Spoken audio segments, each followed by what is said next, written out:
So we'll call to order this regular meeting of the Town of Pittsboro Board of Commissioners for February 23rd, 2015, and begin with a brief moment of silence.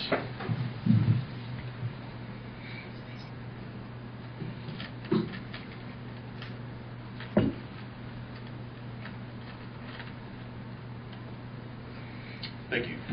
Mr. Furrow, you lead us in the pledge. Would everyone rise for the pledge?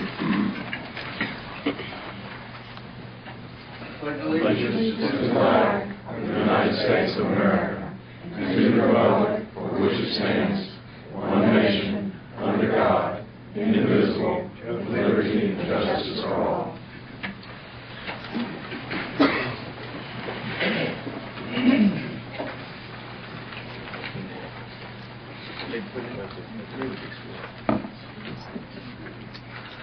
Okay, the first order of business is to approve the consent agenda. I see we have 4 items on the consent agenda. The minutes from February 9,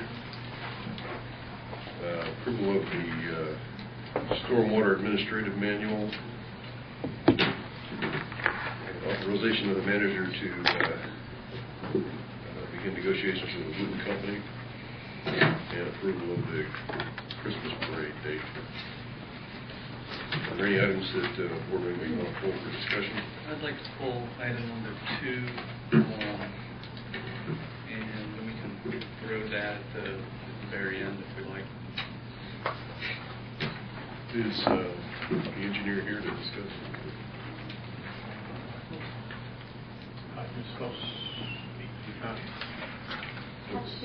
Where he is, yeah. Okay. So you want to put that under old business? Sure. Let's do that. Old number 2, Tim?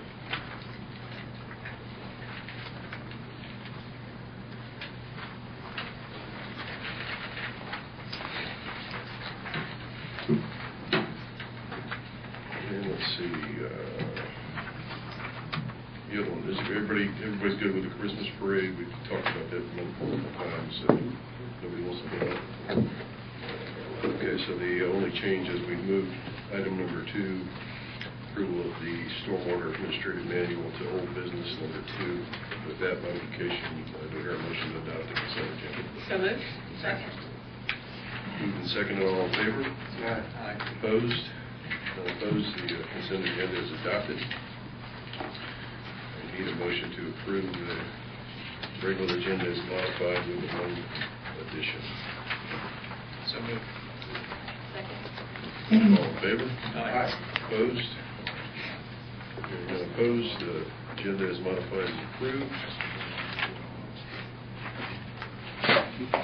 And let's see here. Citizens Matters.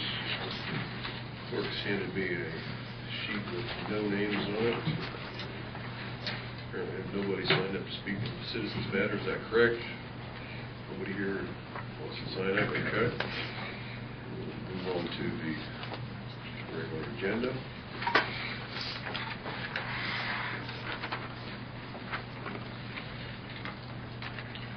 First item of old business is a site plan review for Walker Auto Parts store.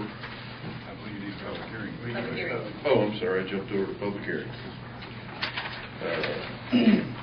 Public hearing on a rezoning request for the Branson rezone.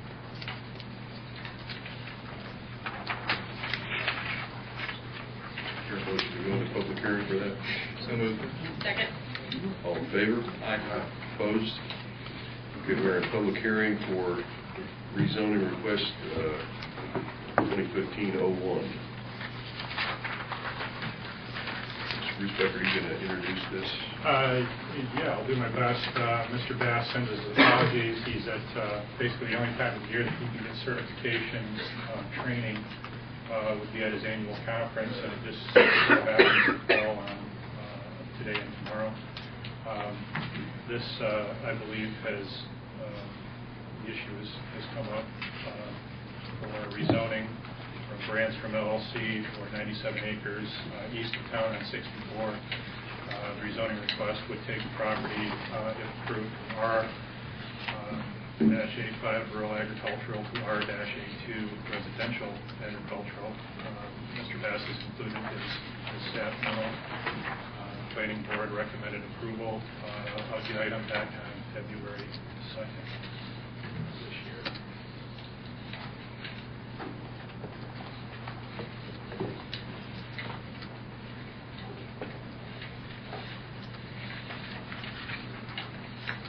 Okay, we do have one person signed up to speak at the public hearing. And it's Mr. David Lasley. Please take the podium. Good evening, Mayor and members of the Board of Commissioners. My name is David Lasley. I'm with Piedmont Land Design. We are representing the property owner, John Blair and Henlingen, and also the applicant Branston in the rezoning request for this particular property. It is 97 acres. It is just this side. It's off of Highway 64, just this side of Hall River. And the property is vacant, undeveloped at the time right now. It's currently zoned RA5, which are 5-acre lots. The proposed zoning that we're requesting is RA2. Some things that I'd like to point out in this request and some findings that need to be made are the relationship of this request to the town's land use plan and future land use map. One of the things that this does designate this particular area of the land use plan as very low residential neighborhood development. That is exactly what the request that we're making with the RA2 zoning district to accomplish that.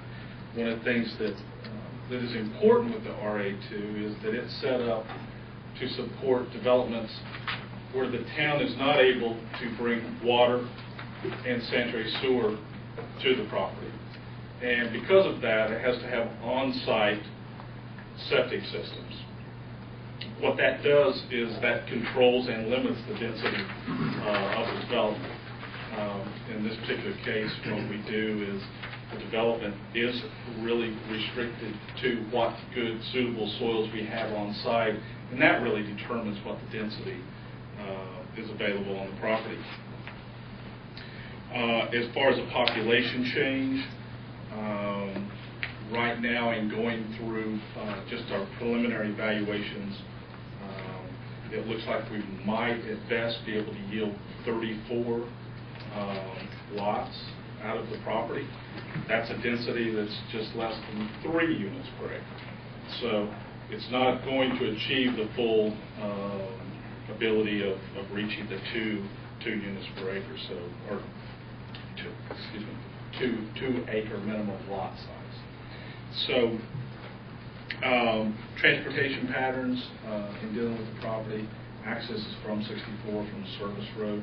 We'll be extending that into the property, and that will be help begin and provide access also to other properties as the properties develop. So I'll be glad to answer any questions you might have, but that's really the request that's being made this evening. Thank you.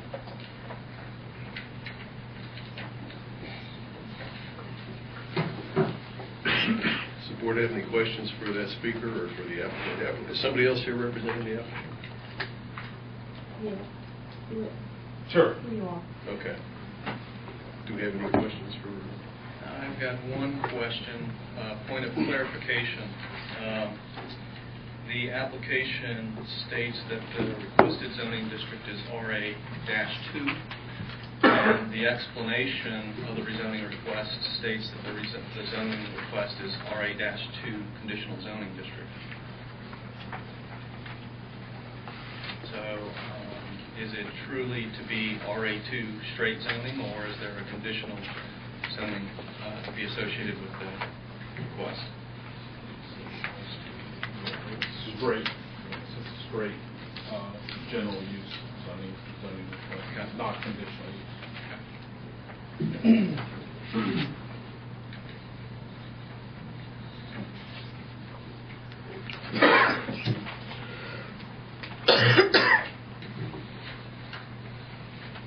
Any other questions for the speaker or the applicant? Okay, I have a question, probably for the staff. I'm sorry Mr. Bass isn't here to answer this, but my question is, perhaps the manager or the attorney can answer it. I'm wondering if we've offered the applicant or the applicant's attorney the opportunity to write the planning board's opinion on this rezoning request, or an opportunity to write the ordinance that'll come before the board in 2 weeks approving the rezoning, as we did for Shadow Park investors. I don't know that the applicant has an attorney.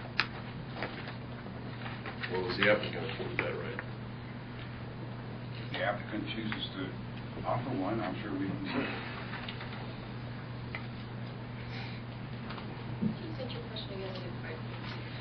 The question was, have we offered the applicant or the applicant's attorney the opportunity to write the planning board's opinion on this application, or to write the ordinance approving the requested rezoning?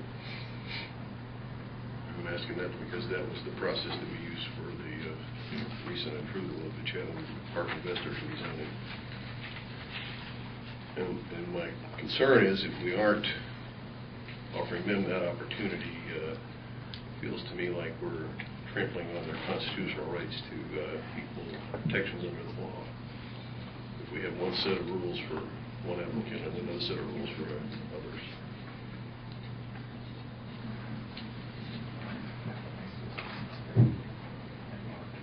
I'm a little confused now. I'm sorry.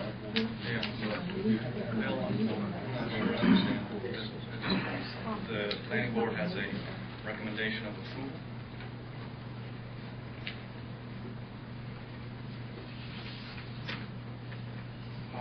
Mr. Mayor, if it's necessary that we get a statement of consistency drawn up, we would be willing to have an attorney to prepare that, have that reviewed by the town attorney and presented to the commissioners for approval.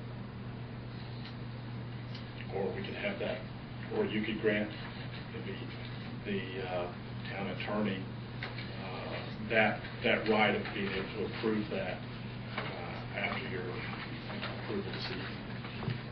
Typically, what happens is that the proposed documents that come before you are furnished to the applicant in advance of the meeting. If they have objections or they have input, they're certainly welcome to offer that. And we will certainly do the same here. Mr. Bass prepared the planning board agenda and materials. And I don't know whether he shared that with the applicant before. We have not seen it. He did. He did. He shared that with us. Okay, well, the applicant would like to have some input in when we have this come back to us in 2 weeks. I think he should be afforded that opportunity.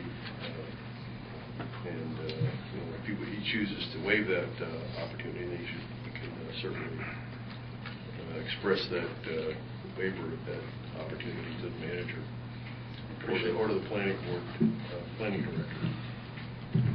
Appreciate that offer. I just have one question. I know areas that are zoned RA5, it's either it can be because it's a transitional area or because it's environmentally sensitive. Has this land been identified as having environmentally sensitive areas on it? And Stuart's not here to answer these questions. No, I haven't seen anything on the map. No, it has not. And one of the things that the two sides of this particular property are actually owned by property of the U.S. or of the state, excuse me. And they will remain, they are currently RA5. And since, let's see, properties right here. And so this property all around here is that area that is owned and currently zoned RA5. Just to give you an idea, at this closest point right here is approximately 1,000 feet. So that even is further away as we get to some of these other areas. We see it as a great asset to the property and future property owners within the development to have those type of resources available and documented. But to answer your question, So no, it's it's surrounded not, on- it's not On two sides environmentally by, sensitive area. it's surrounded on two sides by protected area. That's correct. Are there, the map that we have doesn't show rivers or creeks, or, I mean, it shows creeks or anything on it. I'm just curious. There's not any. No creeks at all? There's a wet weather creek at the bottom of the property toward the service road, and it is truly a wet weather creek. That's all it is. You're welcome, You mean you're like welcome to an consult or ephemeral- walk out there. Like an ephemeral stream kind of thing, or? No. I thought it had been identified as a stream. They changed it. When they did the environmental review, they discovered that that was incorrect. They had identified it with John's original plan in 2008, when it was approved in 2008 for this project as RA2. They did identify that, but they have discovered that that was incorrect. And there will be a determination made. That's correct, and that will occur during the subdivision Right. process. There is a very small pocket of some wetlands right in this area, but again, all that development will be done in accordance with both federal, state, and local regulations. So I think I understand you to say that you had a consultant on the property and they have determined. That's correct, and we're in the process right now of getting that meeting set up with DWQ and Okay. the Corps, Got it. getting that confirmed. Okay. Well, the Corps of Engineer land usually follows the river, and I'm curious why they chose to come up that piece there, the little arm that comes up. Do you have any, is there some environmental reason why that particular arm? This Yes. is just the property owner, it's the shape of the property. I think the property's been owned for. Yes.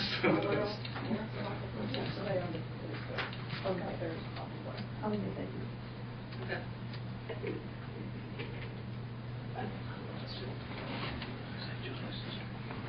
Mayor and members of the board, I'm Glenn Futrell, Branston LLC. This property that they're talking about, the piece that wraps around it, is owned by the state of North Carolina. That's designated for parkland, and it's my understanding that this land was acquired by the state from Duke University years ago, and it will remain. And also, the other thing I want to point out, all the other properties surrounding this are currently designated RA2. And this is consistent. We had some conditions that we were willing to put forth, but Stewart wanted it to be a straight R2 zoning. And one of the conditions, we'll do this irregardless. We're going to have a trail connection that will hook up to the state parkland down on the eastern end of the property. There's a draw that goes through there, and it's our plan to have a greenway that will go down so that all the residents of this neighborhood can access the state parkland from the neighborhood. But it's owned by the state of North Carolina, and it will be parkland forever. Thank you. And I have one last note for the staff here. When this comes back to us in 2 weeks with an ordinance recommending approval, or I assume we'll come back with two ordinances, if we're going to see again the term comprehensive plan or a reference to consistency with the town's comprehensive plan, before that happens, I'd like for the staff to prepare a memorandum to this board that outlines exactly what that means. We get a memorandum from the attorney citing the general statute that allows municipalities who don't have a formal comprehensive plan to use the term comprehensive plan to describe all of your stuff that relates to land use planning and zoning and whatnot. But it would be useful to me to know exactly what is that, so that before I offer an opinion about whether or not a particular rezoning action is consistent with the comprehensive plan, I'd like to know exactly what documents I'm expected to review with respect to making that consistency determination. And right now, I think, I'm not sure how the other board members feel, but I think we've passed up five by 8 cards here and asked everybody to write down what documents are included and what are not included in the comprehensive plan, I suspect we'd get back 5 different answers. So I think that needs some clarification before we see another ordinance recommending approval of rezoning that includes the term that it's found to be consistent with a comprehensive plan. So if the manager can tackle that with the attorney, I would appreciate that. Are there any others who would like to speak to this rezoning as part of the public hearing? If not, do I hear a motion to go out of public hearing? Second. All in favor? Aye. Opposed? None opposed. We are out of public hearing. Thank you.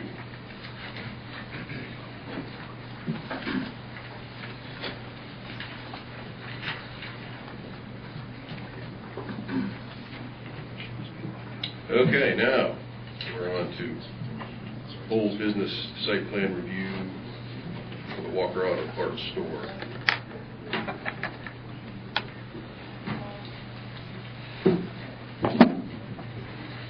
Good evening. On behalf of Stuart Bass, I'll present this. So the WAS Ventures LLC has applied for a site plan approval. This proposal is being presented to the board as a site plan for review and approval. The plans have been reviewed in accordance with the town's applicable development ordinances by the appropriate departments.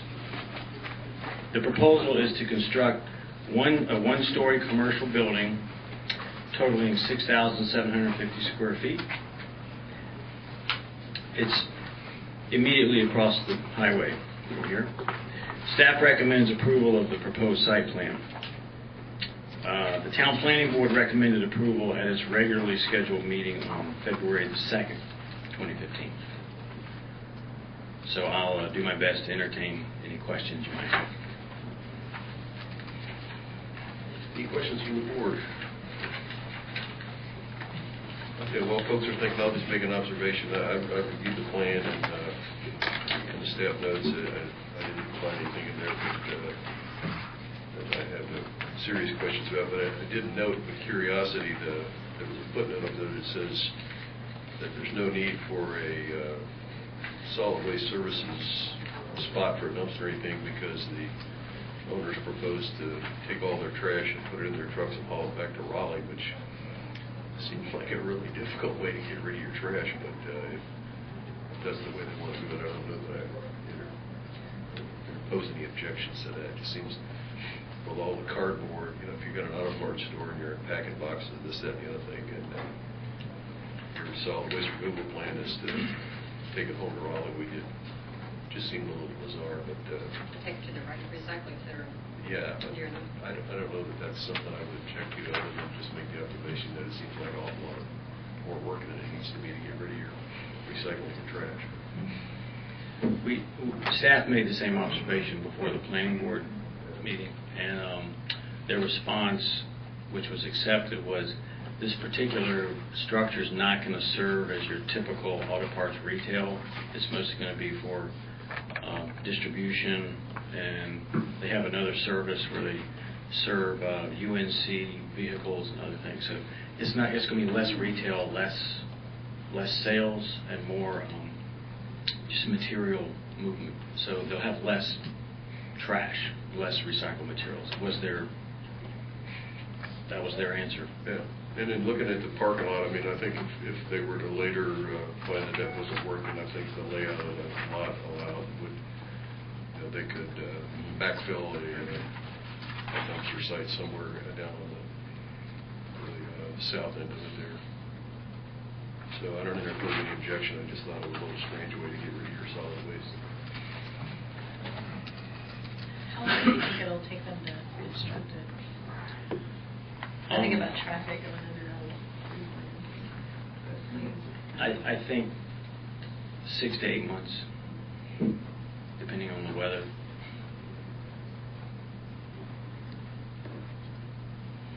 But what are their opportunities for stormwater management here?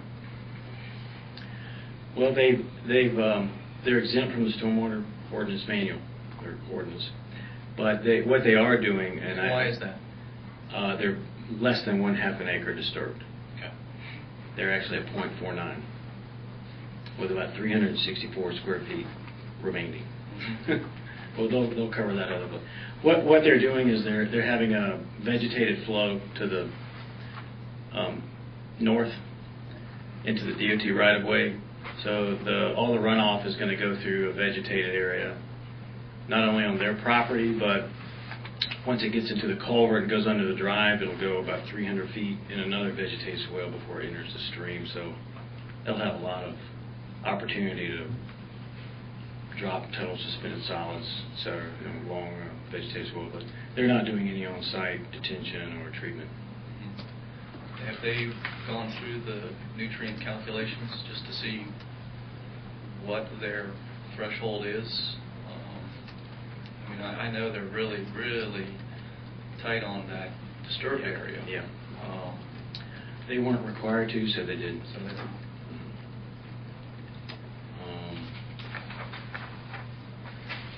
So we looked at that pretty long and hard, and we also looked at the flooding problem in the driveway.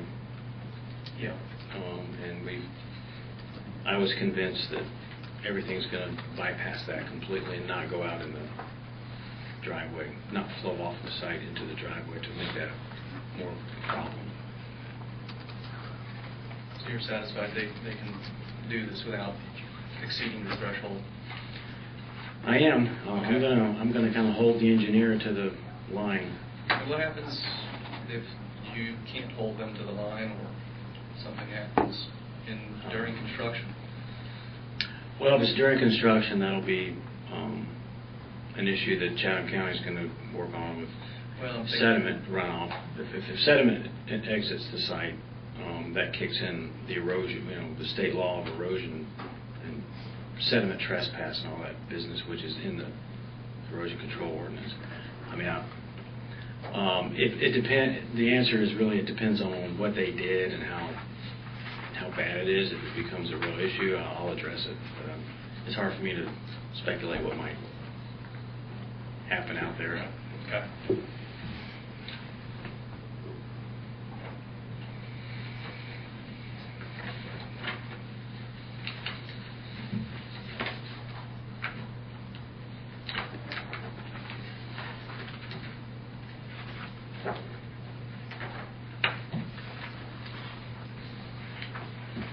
Any other questions from the board on this request for site plan approval?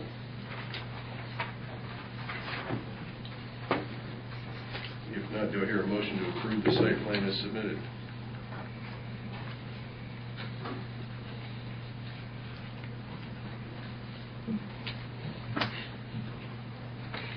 I'll make a motion that we accept the site plan as approved.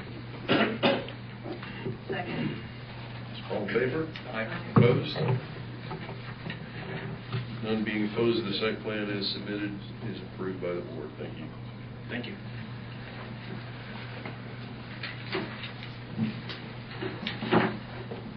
Okay, we're going to, let's see here, we revised our agenda to, so Fred, you might want to stay up here. We moved your stormwater plan to old business number 2 to accommodate a few questions.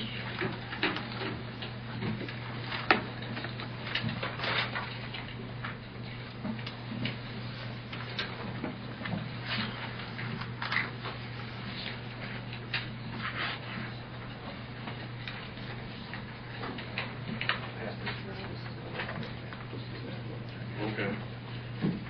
This is different from the one we got.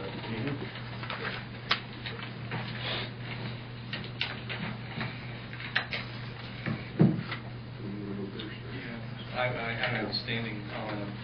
Fred and I had some communication this afternoon, and the last time we had this before us, I had mentioned that I had some comments, and I would put them in an email and send them to everybody, and I did that. Fred addressed all of those comments, but for one, and so we were following up that conversation today. Fred, unfortunately, I've left my notes at home. I have them right here. Okay, good. So the issue is this document is supposed to provide clarity for the folks who are coming in trying to navigate the system. And I find a sentence in here that I think introduces confusion and the antithesis of clarity. And so I wanted to work on that, and the sentence in question is on page 6, and it's in the middle of the paragraph stormwater report guidelines. And it says that for projects where the applicant has concluded it is not feasible to meet the nutrient discharge limits, the stormwater report must also include a descriptive narrative and evidence supporting this position deemed acceptable to the stormwater administrator. And that language is there for one very specific reason, and it gives me the impression that this is generally required, whereas in general all that's required is the report and the spreadsheet, and it says it either meets the standards or it doesn't. Right. And so this language is in there specifically to deal with a situation where a developer is not using a device that is established by the state of North Carolina in the BMP manual that we've adopted as our design manual, and have gone outside of those items and said, I've got a better idea than anybody, and I've got to prove it to you. And so I always want that language to be certain and clear that it's for special conditions, that this must be deemed acceptable to you. Because otherwise it's very objective and it either mathematically meets the standards or it doesn't. So I think if we were to add language that says for proprietary devices, and then the sentence could go on. But I just don't want us to have a document where somebody reads the rules and then says, but this says I've got to do something these rules don't tell me I have to do.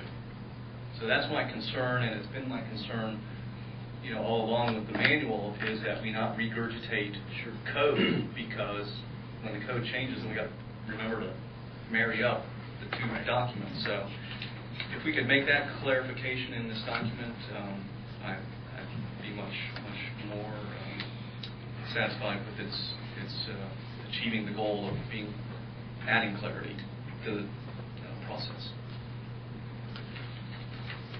I don't know if you want to do it on the fly. I have a suggestion. Okay. Well, first, I want to make sure that we're clear on what the purpose is of this section. It describes going to Chapter 4 of the manual. Yeah. And Chapter 4 is basically a step-by-step guideline on how you select best management practices. And this is to avoid sort of the cookie-cutter approach where you always throw in a certain type of BMP, no matter what type of soil, what type of vegetation, what type of slope. It avoids that, so you don't see time and again the same BMPs in the same format every time, because it changes with regard to soil type, groundwater, and all these things. So the intent was to ensure that the engineer or the designer literally follows that guideline. And it may be proprietary or it may not. But in the end, I want to read what they did. I want to be able to read in simple terms what process they went through to select the site BMPs. And if they still can't meet the nutrient loading at that point, when they follow that guideline, and I'm not trying to be prescriptive on what BMPs they use, as long as they show me they follow the guideline. And in the end, if they don't have the nitrogen numbers they need, then they can move on to offsets. So it could be proprietary, but it may not be as well. So perhaps, and the ordinance does say the stormwater administrator has the authority to accept the explanation, right? And that's all I was trying to. Right, but I think it is only very specific cases where it's outside of the BMPs. Because you do say up above that sufficient evidence following the Chapter 4 guidelines must be presented to you so that you're satisfied they went through the process of selecting the right BMP. Correct. And I think if that's the intent, that language is clear. But then it goes on to say that they've also got to write a report that satisfies you. But that's only for very specific situation. Where it's not feasible to meet the nutrient load. No, I don't think where it's not feasible to meet the nutrient load. That's what I don't think it's saying. I think it's saying where they are choosing to use a device not identified in the BMP manual. That's not what I agree with. Or that's not my intent. And I guess... But that's what the ordinance says. Okay. And you made reference today to the section. Right. And I wish I had my notes with me. I said, I'll read what you said. You said this language suggests a standard to be achieved in order... That's not what I would read at this point to make my point. Okay. I would read from the ordinance to the section you prefer me to. Because ultimately, at the end of the day, if somebody chooses a BMP and they meet the threshold for buy-down, there's no need to justify anything else. There's no need to say, look, I choose not to do more. The ordinance doesn't make me do more. And I don't think we should introduce anything into the code or introduce something outside of code that takes precedence over code. If we want to say that, you've got to meet something greater than our ordinance presently requires us to meet. Let's consider that and do that. Right. Would it possibly declare to make this resolved? I could offer to, in the sentence after descriptive narrative and evidence supporting this position, period, and just get rid of the deem. Well, I thought, yeah. I mean, that was my first recommendation where I thought that would be helpful. I agree with that because it's kind of redundant because I have to approve the package anyway. Okay. I think that works because that eliminates the confusion. Yeah. I think. That'll do it. Okay.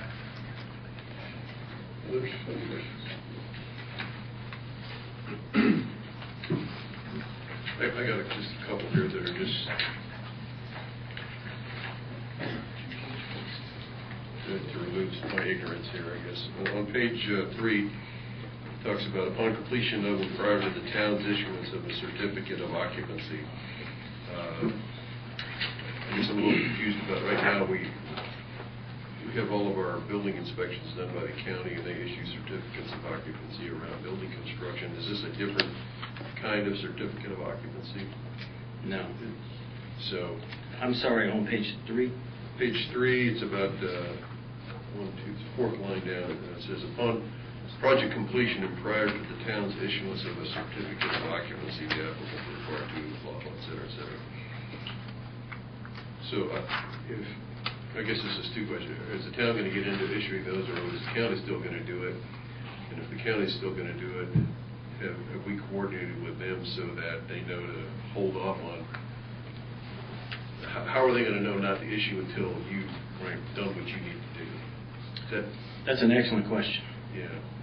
The county would issue these COs as always. But they need to hold off until they hear from you based on this. That's right. I don't know that they've bought into that yet or been.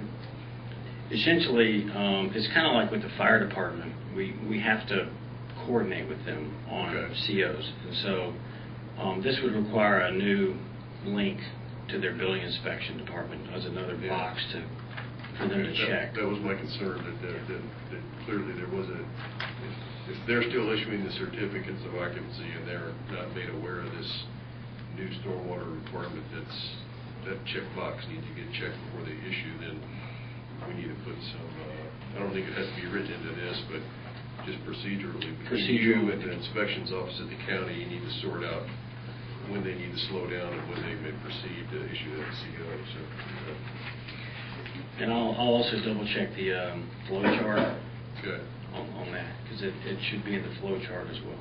Mr. Messick, would this be, would the trigger for CO be the zoning compliance certificate?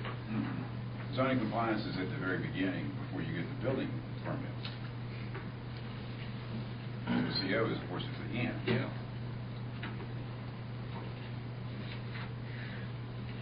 So we've got a statement in our ordinance that says you'll get a zoning compliance certificate only after you provide as-bills consistent with the site plan. No, it says you do get a certificate of occupancy after you provide the as-bills, not the certificate of zoning compliance. Zoning compliance says you want to build a building, it's properly zoned for that purpose. You can go forward, you go get your building permit, finish the building, you get the CO. CO lets you put it into service. Right. You can occupy it, use it. And what is the mechanism that the town's presently using to communicate to the county about the CO? I share Fred's question about that. I think it's just a personal relationship. Well, in the past, it wasn't linked to stormwater. You know, it was linked to the building code, and that was theirs to do. So Yes. they didn't need to have this is a new, anyway, this is something new. It's a new box that needs to be worked out, yeah. But there have always been other issues that required the town's blessing at the end. It may be some kind of subdivision improvement, utility stuff, all those kinds of things. You need to, there needs to be a sign off that says that this has been built, the town's accepted it before you get your CO. So, I mean, the issues have existed. This is just another category. So are we all comfortable that this does not need to be spelled out and written in here, that it's a administrative workout between the two offices? It might be better to take the word town out and just say prior to the issuance of a certificate of occupancy. Yeah, I suppose that's more technically correct. There's the same procedure needs to be clarified with the county on erosion control, because these sediment devices don't convert to stormwater devices exactly in the time frame when COs start coming through, or the requests for COs start coming through. As in single-family subdivisions, it happens all the time. So we'll have to work out an interim process, especially with the as-bills, because that should be the as-bills after the stormwater device is complete, and it may be 2 years. In some cases, like it's happening at Powell Place. There's still erosion control devices. Okay. We can move on from that one. On to page 5, just comparing this version to your prior version, right above the table of fee schedules, we added a sentence. Once it is deemed to be complete and acceptable, a permit will be issued immediately. So I was curious, that seems to be stating the obvious. What motivated you? It seems like you put handcuffs on yourself there. What motivated you to put that sentence in there? Seems to be redundant. Once it's deemed to be complete and acceptable. I guess I was just trying to be clear. Yeah, I think we're talking about a two-step process where the site plan approval doesn't actually provide the permit. Right. There's another process after site plan approval is obtained where then construction documents, if you will, are presented to Fred for his approval. So I think he was just trying to clarify that. Yeah, I guess I could clear that up a little bit more so it's easily understood, because that's exactly right. Thanks for reminding me. The schedule is supposed to be described that you have to have site plan approval before you get a stormwater permit, but they're two different processes. Do you really need the word immediately in there? I mean, it seems to be... No. That's a pretty... It seems to be laying a burden on you that... It's a pretty you may get powerful word challenged there, isn't on it? Immediate's a pretty powerful word. A permit will be issued. I'll put in ASAP. You work for the Right. government. I don't know if you want to be held to that immediately. Thank you. Okay. Oh, here's just a little, I tried to send you some stuff today and I missed one of the just... I got all the grammatical errors, thank you. Yeah. Your grammar was excellent, I think it was punctuation. Yeah, and there, I think I missed one on page 6, page 7, top of the line. It says "and exhibits." Thank you. You just wanted to do "and exhibit" for each type. You know what that is? I meant to send you all those nitpicky ones in an email. Sorry, I missed that one. Okay, This that's all I got. is the time to do this. Yeah. And the CO thing was really the big thing I had. I wanted to make it clear that the county does that, and that there needs to be some staff level coordination to make sure that they don't shoot out that CO before you're really ready to go into. Okay. I'll actually take this document over to Jenny, Okay. and we'll go through it and see what we can do for... Other than that, well done. Thank you, sir. Thank you. Good piece of work.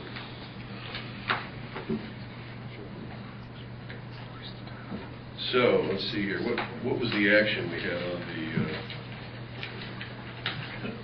consent agenda? Was it approval of this document? It's approval of the document, but if you wanted, if I could just suggest maybe approve the document with suggested edits as discussed. Yeah, I'm comfortable with that as long as Mr. Coker is here. So, do I hear a motion to approve the Town of Pittsboro Stormwater Administrative Manual with minor edits discussed tonight? Motion to approve with minor edits. Second. All in favor? Aye. Opposed? None opposed? Document is adopted. Thank you very much Mr. Engineer. for your comments. Thank you, Travis. Sure. Okay, new business. Chatham Park initial infrastructure implementation with a host of different briefers. So, Mr. Bruce Beck, I'll ask you to kick this off. All right. I feel like Johnny Carson or something, so I'm not going to give you a monologue, but I will try to set the table and just supply a few housekeeping items of information. You have a few items, excuse me, you have a few items in your packet tonight, and I think I identified those within the memo.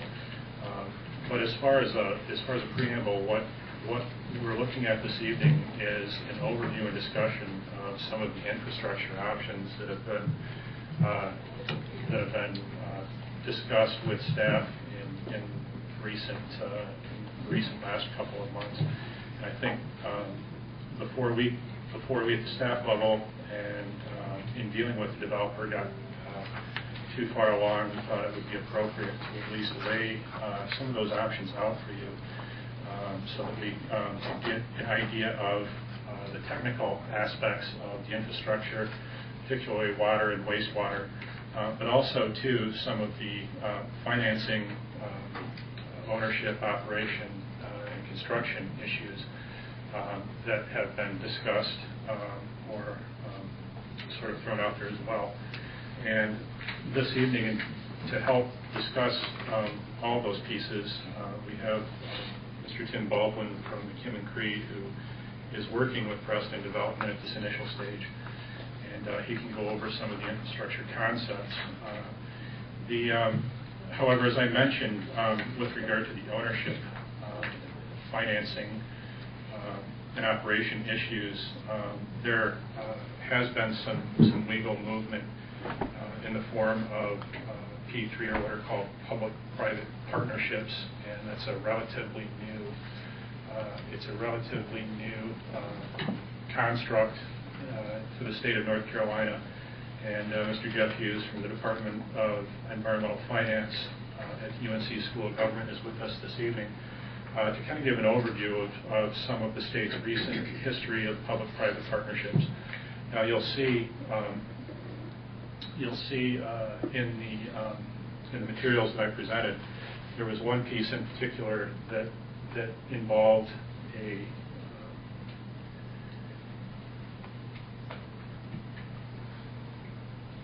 that's the map. If you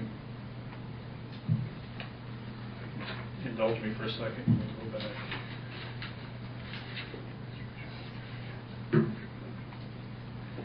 Okay, there was a flow chart that laid out some, I guess, I don't want to say permutations, but some options as far as, for example, with the new sewer treatment facility, how the new sewer treatment facility would operate and be owned if it were initially given a private build and finance. And you can see that it ranges on one side from private operation of the plant all the way down to a complete private to sort of a hybrid model where the private it would be built private operation initially, and then having some agreement in place to eventually sell services to the town. And you can see where that would operate along these lines over here as well, where it eventually the town could, whereas it might be initially a public-private partnership or a private partnership initially, that the town would enter or engage into an agreement probably at the developmental level for eventual town ownership and operation of the utilities.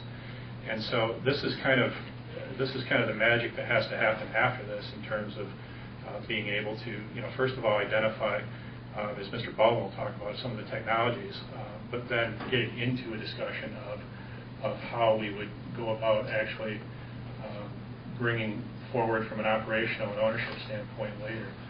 And I think at this point in time I would turn it over to Mr. Baldwin, and we would start looking at some of the options, particularly from a geographic standpoint, because with 7,000 acres, obviously there are different delivery models that have to be put into effect, and there's just a lot to talk about. So in summary, our purpose this evening would be to kind of introduce some of those options and some of those operations, get some reaction, ask some questions, and then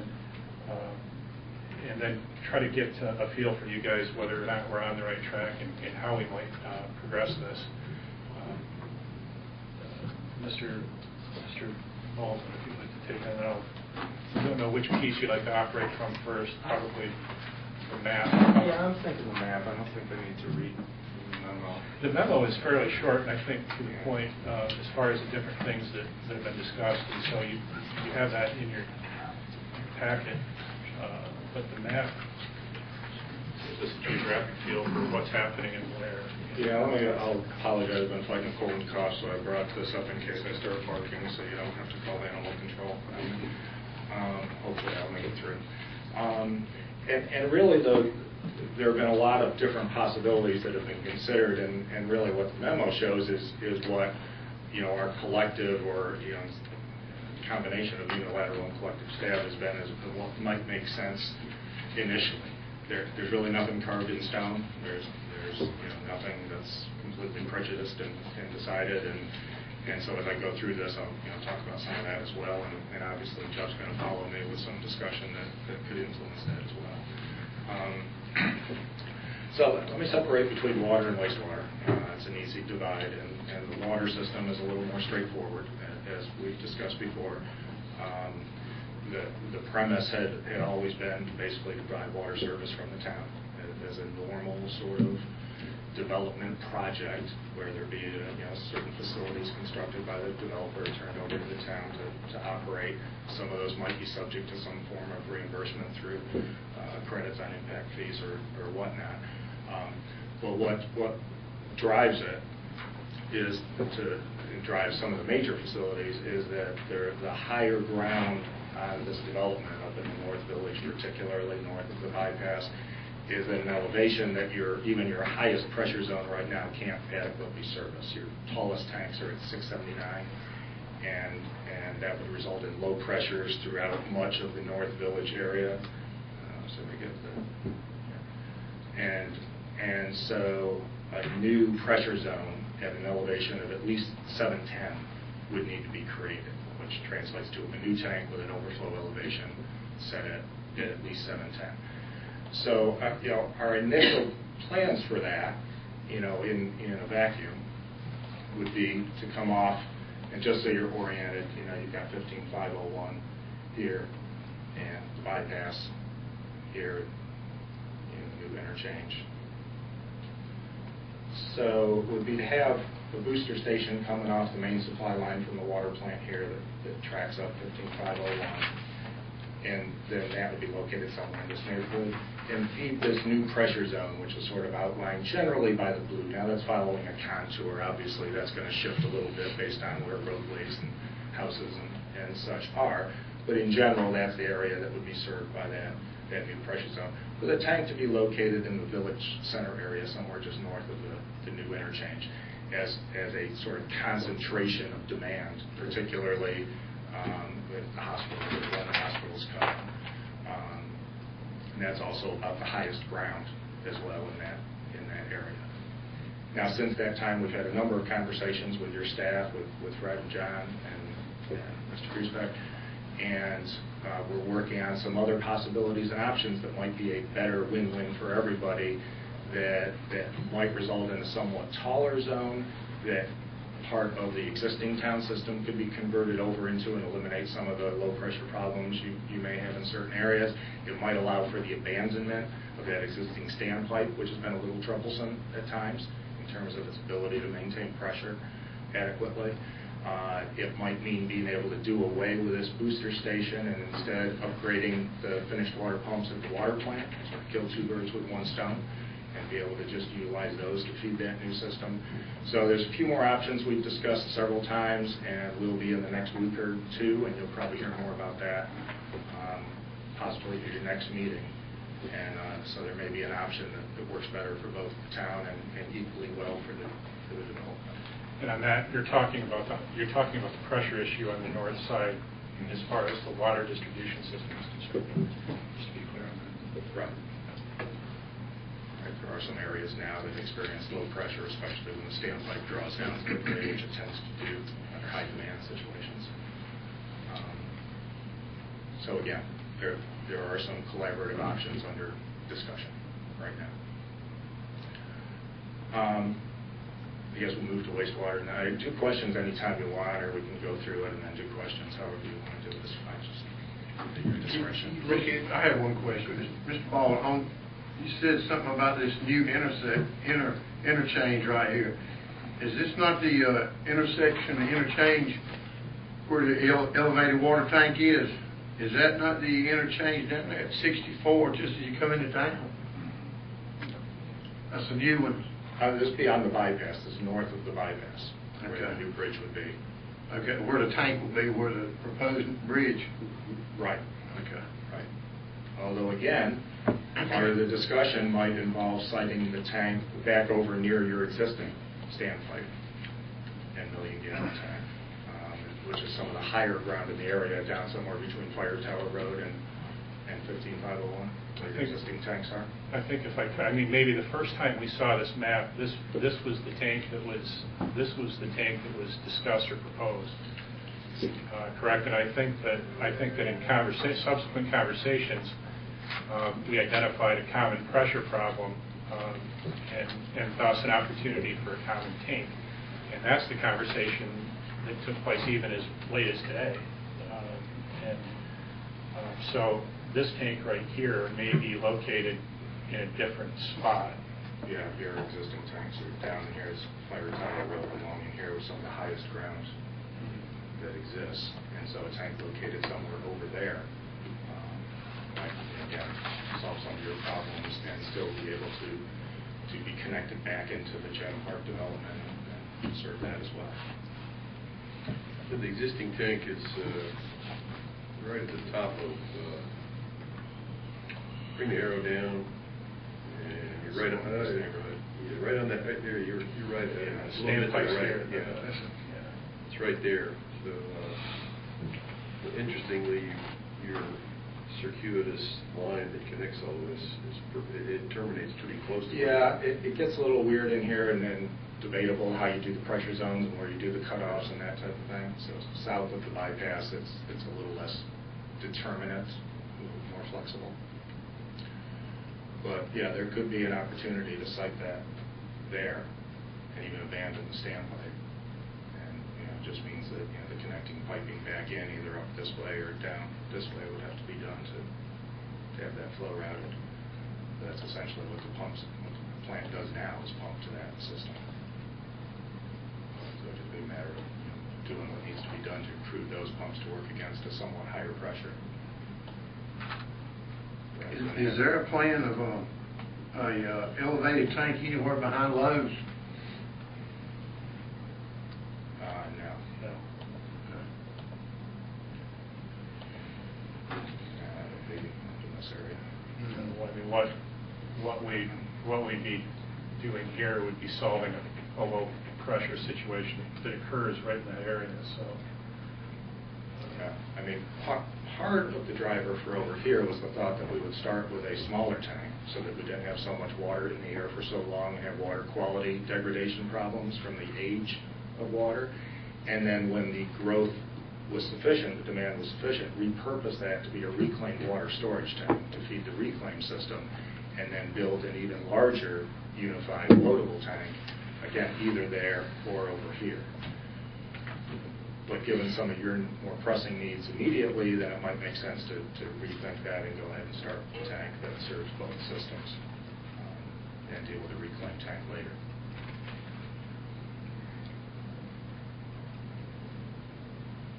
Make sense? Okay. Shifting to wastewater then. And again, this is sort of a snapshot of what we think could make sense in the initial stages. There are all kinds of other possibilities and options.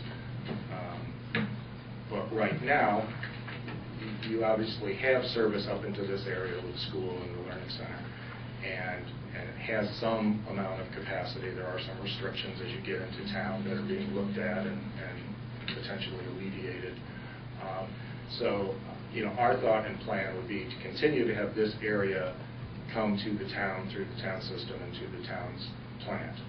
And again, a fairly normal developer transaction, whatever fees and facilities exchange would be done, and continue to do that until and unless you either couldn't accept anymore or chose not to for other reasons, at which point any additional flow would be shunted across into the main part of the development here, into the village center, to be treated, however this area is being treated, which we'll get to.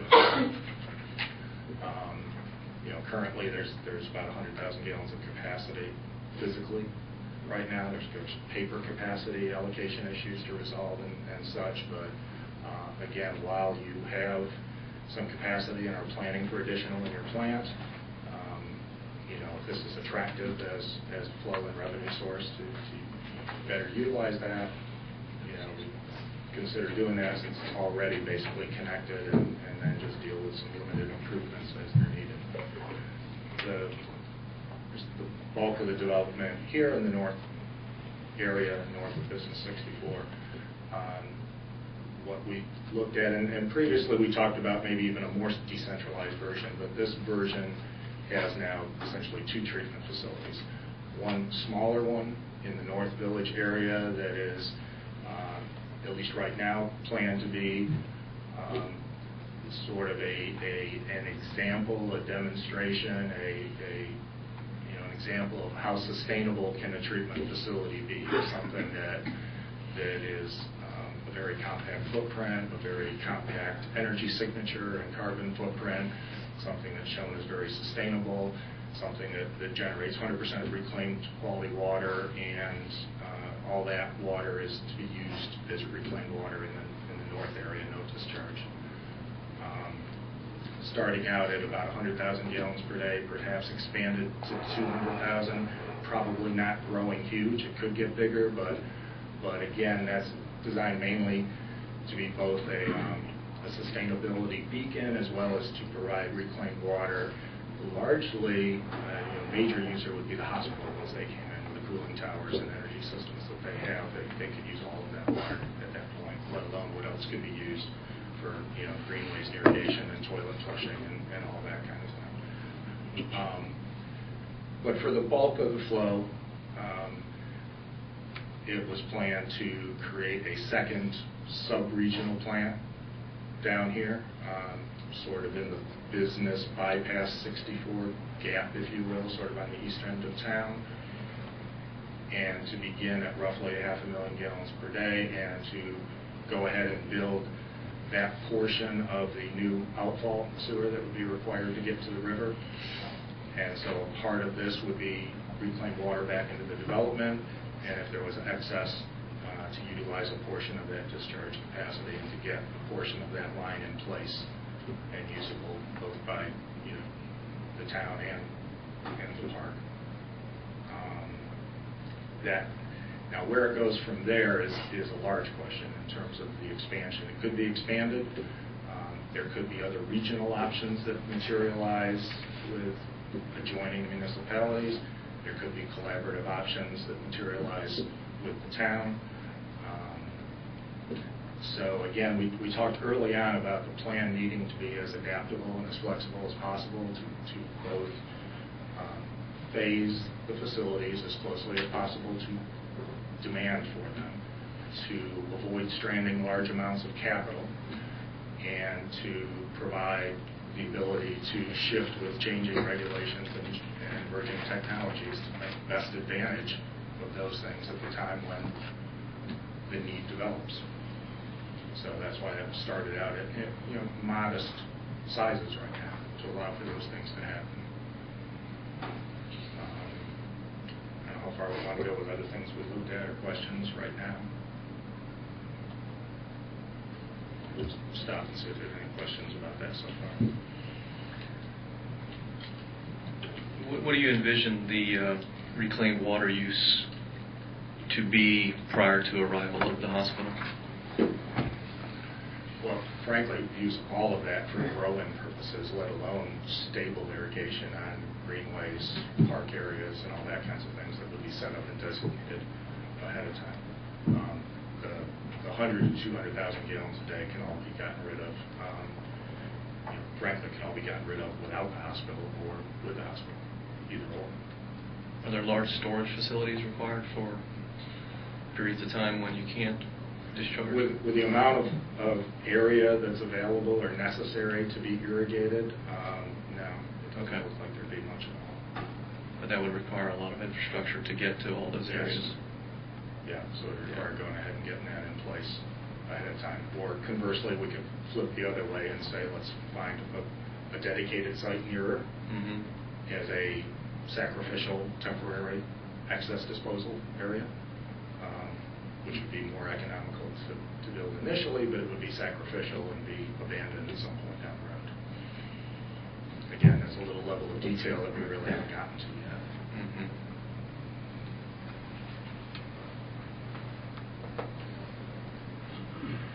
When you're using it for irrigation, it doesn't need to be in a cleared area. No. Yeah, so you can spray it into the woods. We've done it in silviculture sites where it was a tree plantation. We've done it in natural vegetation. We've done it on cleared areas, athletic fields, lawns. Yeah, there's just different ways to do it depending on what the receiver site looks like. Right, but to do a sacrificial site wouldn't require clearing of the trees to do so. No, if it were going to be a maintained site for a long term, you want to provide an avenue to get to the lines, whether there's spray heads or drip facilities for routine maintenance and checking to make sure they haven't ruptured or anything like that. So there's some amount of incidental, depending on how overgrown the area is, or some places that were planted as a plantation are perfectly fine just the way they are. Other natural areas require a little bit of understory, depending on the fact that obviously you're trying not to take out the big trees. That's providing most of your uptake. Right.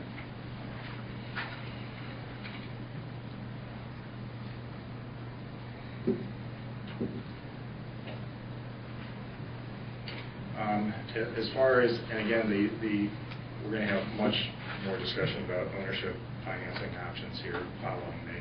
What you'll see in the memo was some supposition that A, the town would want to remain in the retail business for both water and wastewater facilities and reclaimed water. So we took that as a given. There are other possibilities if you'd like to move that way. And that also, for the time being, and for the purpose of financing and construction, that bringing in a third party to do the finance, build, and initial operation at least would make sense for both parties, given where you are with what else is on your plate, as well as where the funding would be or need to be coming from. Under that scenario, that was that hybrid scenario that Mr. Grusbeck had on his chart that trended over here and then down this leg, where essentially the town is the only customer of that entity, and they're selling wastewater treatment services and reclaimed water production back to you for then your resell to your constituents and the residents. And there would be some type of a turnover date, buyout date that's exercised or not by you as you choose to, where it could become public facilities and under your wing, or you could leave it the way it is. That's only one of a myriad of different ways it could be done, of course, and obviously nothing is settled yet. Can you see the more southerly piece of the map there? Can you push that up a little more? Okay. Yeah, we haven't really gone, I mean, this is so far out in the future down here for the last southern part of the development that, again, so many things change in 20 years or 25 years that it really isn't specifically defined right now, whether that's another plant, whether it's 100% reuse, whether there's a regional opportunity before then. Well, I just want to make the observation that two things. Number one, we just approved tonight the beginning of an engineering study with Curie on this big star at the bottom there. Right. And so options around that plant will be forthcoming in 9 months to a year. And we'll definitely want to know what the Curie engineering reports before we solidify a long-range plan.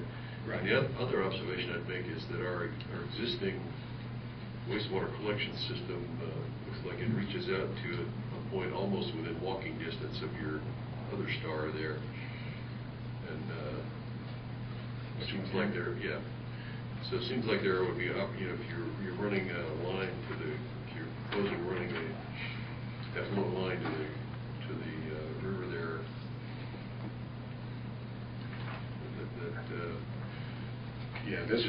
just be cognizant of the fact that the Erie report may think that line ought to go all the way back to the other star as well.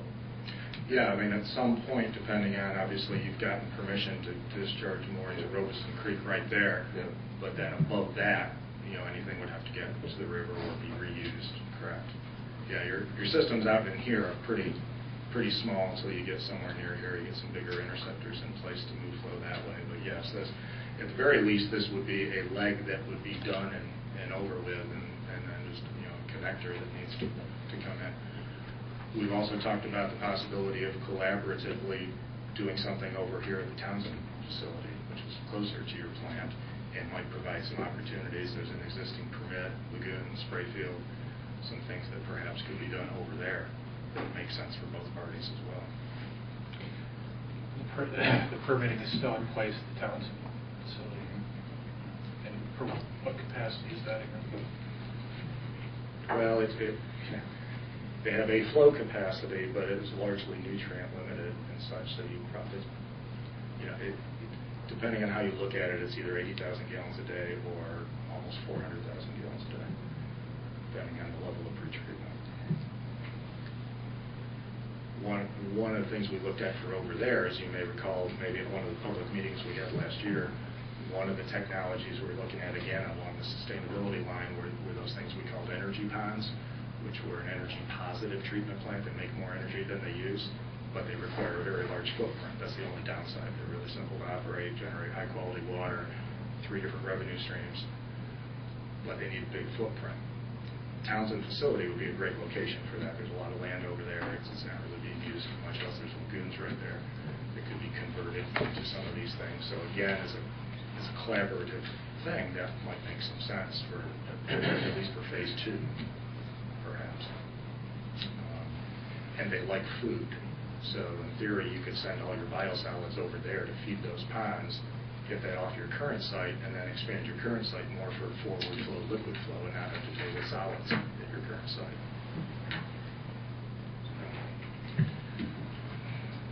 plethora of possibilities to talk about, but, you know, this would sort of get a start that wouldn't paint anybody very far into a path that's incontrovertible later or changeable later, but it gets things started on a fairly aggressive timeline that the rest of the development's on.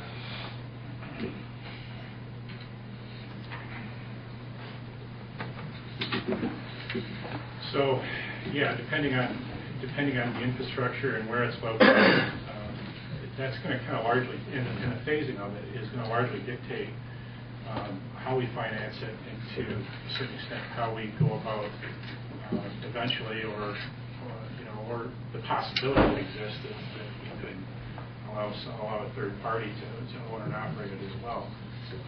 Again, as Mr. Baldwin indicated, I was operating forward on the assumption that the town needs to retain as much control as it possibly can, yet at the same time minimizing the risk that it would assume in terms of financing it and to a certain extent operating it.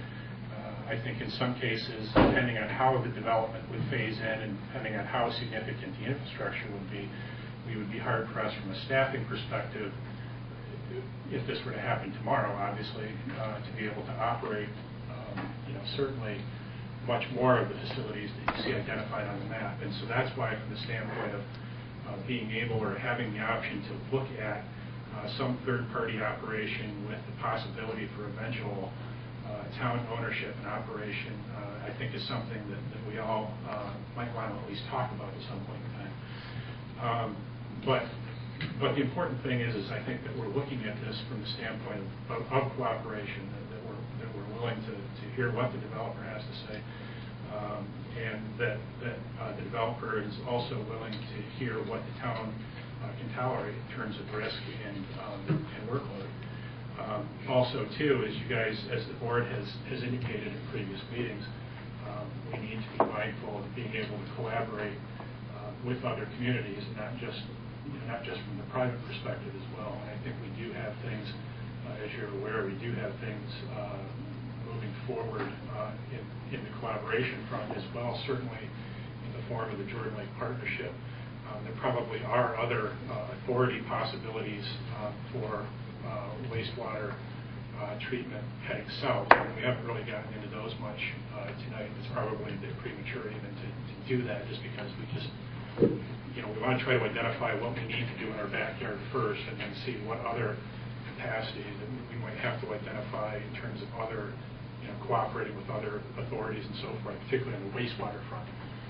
So in other words, how much of that wastewater on the southern front, so to speak, would we need to be able to handle cooperatively with other entities? So that's a conversation that we're probably going to have sooner than later as well.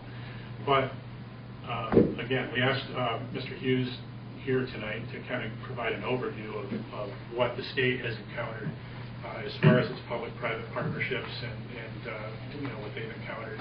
Maybe some viewpoint, vantage point too, as far as what we're seeing here locally and how this might fit in. And again, I preface all of this by saying this is an introductory conversation that as you can obviously tell, the more we talk about it, the more complicated it can get. And so I think there's going to be a number of different solutions in different areas depending on phasing and depending on each other's ability to handle it. So we're not going to have the mother of all agreements or the mother of all facilities that spins out of Chatham Park or any other future development from that matter. Just as tonight, we're not going to have, Mayor Terry's not going to bang a gavel, and we're not going to necessarily go forward with one particular course of action. But the idea tonight is to try to get familiar with some of the things that we're talking about and how we would be able to handle it. Maybe Mr. Hughes can help us understand what's happening. Before Mr. Hughes started, I just want to make an observation on one of the models here calls for the third-party owner-operator to finance and build the facilities, and the town would continue to be the retailer. That concept is intriguing to me because I think it's no secret that we struggle with rate setting around here and the ability to set rates at a point where they're paying for the actual cost of production of these services.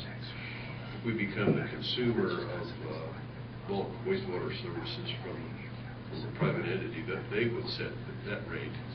Correct. And we would have to turn around and set a rate to the customer that would cover that cost, probably plussed up for some overhead to deal with our own internal overhead costs. Correct.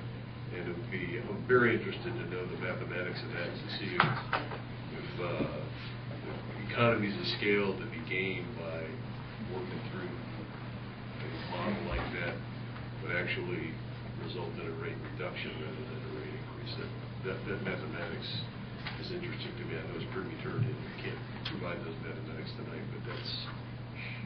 No, we are actually commissioning a plant right now at Emory that's doing that very thing. Essentially have a water purchase agreement with a third party, and then there's a turnover date when the capital is retired or a buyout before that, or they can let it go for the full 20-year term at their discretion.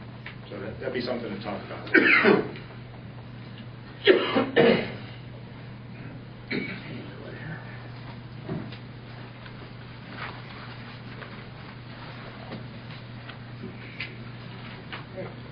Good to see everyone tonight.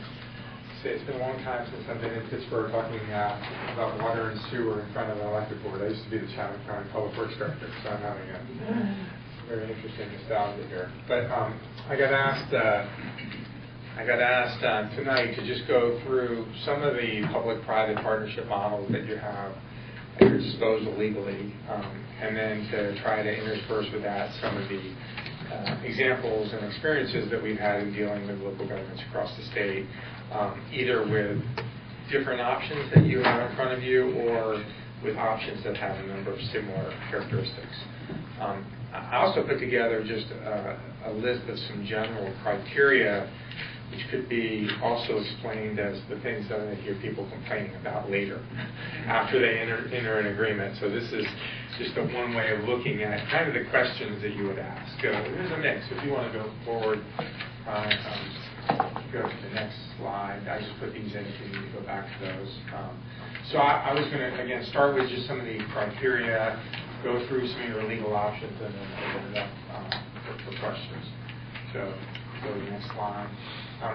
This is straight out of the memo that McKinnon-Creed gave you, and I thought it was as good as any definition of what a lot of developers will do when they come to an area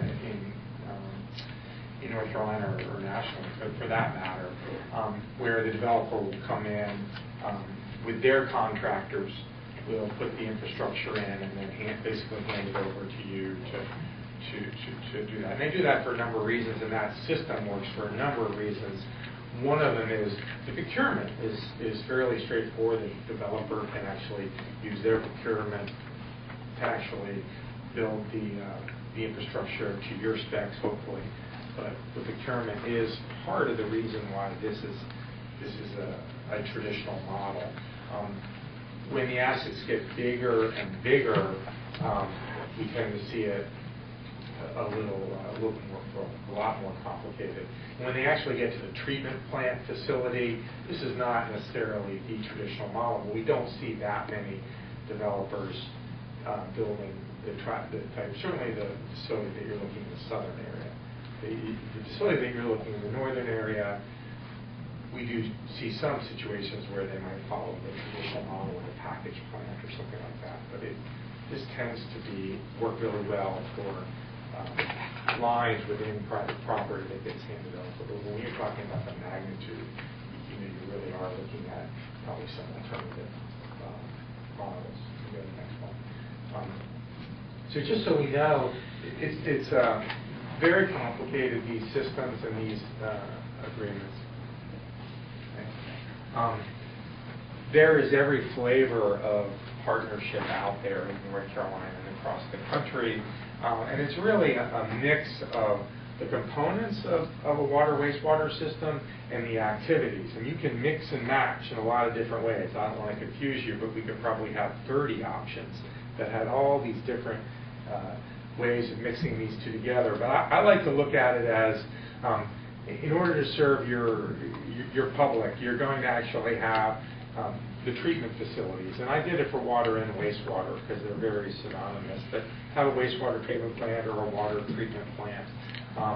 Then you have to get, let's just take from wastewater, in order to receive the waste you're going to have, and I think Mr. Baldwin mentioned this concept of interceptor. You're going to have these big collection systems that are really community assets, that they serve multiple subdivisions, multiple neighborhoods.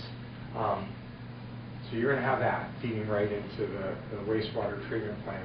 But then feeding into those are going to be a whole network of local lines and newly created development. And the reason to think about these separately is you might very well want to maintain that traditional approach for things like the local lines or the lines around the road at the hospital or some of the residential subdivision. And then the last component, which is from the customer standpoint, is who's actually sending them the bill. So it's not really a physical asset, but it's a pretty important component of a water utility. It also influences how you are regulated, whether you own that or the private sector own that. So all of those assets can have a mixture of public-private involvement. The key activities I think that local governments are very concerned about is financing. Who's going to actually write the check? So you got to figure out that it's financing design, it's financing construction. You don't necessarily have to always finance and own. You can split those activities up. So you can, a local government can be involved in some of the financing, but the asset could actually be in part owned or majority owned by a private organization, or it could be reverse. Operating the asset is, again, another activity that either the public or the private could do. And then finance expansion. Sometimes we only see the public or private partnership kick in when the assets are expanding. And then that last one, I have a number of slides that have the word risk on it, and I think it's already come up with risk. The thing I can't stress enough is there is a definite cost-risk connection. So with a lot of these things, if you want to have absolutely no financial risk of any kind at all in the future, then your current cost is going to be skyrocket. I mean, there's going to be pricing for your risk aversion. So this will be more clear as I give you some more examples. But that risk cost is, a lot of people think that we won't get involved and we'll make our private partner or another local government partner take all of our risk. And you'd be surprised that usually risk flows downhill. It usually comes back in another way and you pay for that risk. So a lot of your hard decisions will be figuring out what is the acceptable risk. And I'll get very specific examples of risk in a minute. So I know it's a little bit nebulous right now. But, so again, the things that I hear local governments worry about and the things that can vary with some of these different options. Environmental impact. We have a good set of wastewater regulation in the state. So, I'd like to think that public-private ownership is not going to matter so much for the environmental impact. Probably more important is if you want to get to some of the sustainability, I would say beyond compliance kind of environmental achievements in this particular area, that might be one of your criteria. Is that one option may lead itself to being able to be done to tap into some expertise or some sophisticated new brands of treatment that another option may not be able to do. Certainly the kind of facility that they're describing, there's a lot of contractors that can build a basic facility. When you start talking about just what they're talking about doing, it's going to be a smaller pool of people that can actually do it. So you can see how that's going to be impacted. I'm not going to talk a lot about environmental impact beyond that. I think what most local governments are concerned about are costs, but I do think that it's not a simple question of costs or rates because there's a lot of trade-offs. You will have an opportunity to either make or reduce or increase in upfront costs, and sometimes that can be done by then later on you pay more upfront, but then you reduce your ongoing fixed costs. These are the three kind of costs that I see most local governments worrying most about. Is obviously the upfront cost, and you're pulling it from your fund balance. Are you taking your own funds up front? Do you have to buy into a capacity? It's like a car payment. How much do you have to pay come down. But these other two can be really important. There are a lot of these contracts with private entities where you pay a minimum purchase requirement, which is really it seems like it's a volumetric cost, but we have a lot of examples in the water wastewater industry where growth doesn't occur like it's expected, and that minimum payment or that minimum sales ends up to be a pretty important cost driver for the local government. And I can imagine in an area where serving potential growth that could go in a lot of different ways, could take a shorter or a longer period of time, you're going to have to be aware of all these different costs. The cost to customers, hopefully that's a major concern. The cost to the non-customer, in many areas where there's a project that serves a particular portion of the city, you get a lot of questions about concern that somebody on the other side of town doesn't pay too much, or they might pay a little because in the long run this new project benefits them by lowering rates. So we do see that as a discussion.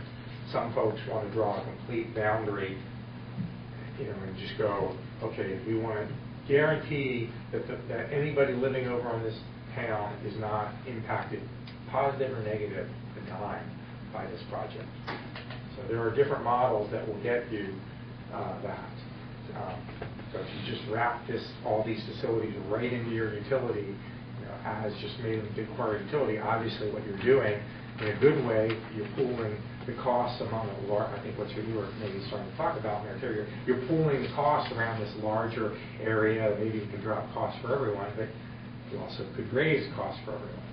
So a lot of folks will have a lot of debates about what the non-customer city residents, I mean non-customer of the new development. That makes sense, everyone. So, then control comes up awful lot. It's a 1-2 race between cost or control. The concerns of in these arrangements. In some cases, it's not just what the rates are, but it's the ability to control the rates. We've seen examples of rates starting out at a good spot, and then the agreement didn't provide the level of control that the local government thought it would, and after a period of years, suddenly they had constituents complaining about the escalation of rates in a way that they didn't expect in the beginning. Allocation of capacity, I think I was just here about a month ago. We had a very long debate about how you allocated capacity. It's one thing when you own the capacity. It's another thing if you potentially own in a partnership agreement, you have to understand how are you going to work with that partner. It might be their asset, but you can take steps so that you would have a shared responsibility for allocating that capacity, but it has to be done very intentionally. So that comes up a lot. Whether or not to expand a facility, again, something a lot easier if it's 100% public. You have the druthers to expand it. It's one decision. I meant to say the use control, the service control of this. I think I lost a word there. The idea here was water and wastewater are essential for guiding growth. They're a big part of a lot of people's growth plans. Growth can either stop or start if there's not water or wastewater service. So having service area agreements with potential private partners, or having agreements about areas that you might be able to serve, or certain types of use that you might want. You might want to promote economic development industry with water or wastewater capacity, but if that hasn't been discussed in an agreement, someone who's a wholesaler might just want to sell more water or wastewater service. So you can see how that can come up. These other ones are probably important to you, but they're very important to the developer or anyone on the other side. It's the time to construct these facilities. I know, again, timelines can be incredibly important. And cost to developer, that, I think time is a cost to developer. I don't want to pretend to speak on behalf of developers, but for the amount of presentations I've seen and been partnered with, you're going to end up hearing a lot about in your option, things taking too long or taking too little, that will add more cost or less cost. And then the risk related to all the above, again, the slide just relates to risk. Some of these things can be said in ways that are risk-free, and other things carry a certain amount of risk, particularly some of the trade-offs that you'll see in these agreements between upfront costs and recurring volumetric costs. And this isn't a case just with private-public partnerships, but there are many, many examples now in the state of public-public partnerships that are in peril because of capacity that didn't come. Basically, excess capacity. There's a number of places in the state where one partner has excess capacity, and there's disagreements about who should pay for that unused capacity. And there were sweetheart deals, in quotation marks, given because there was this hope of more growth coming. When the growth didn't come, suddenly there are debt service payments that have to be made, and there's a couple of lawsuits right now between partners about how to deal with that. And it's just related to this risk and who's going to take the risk at these different scenarios.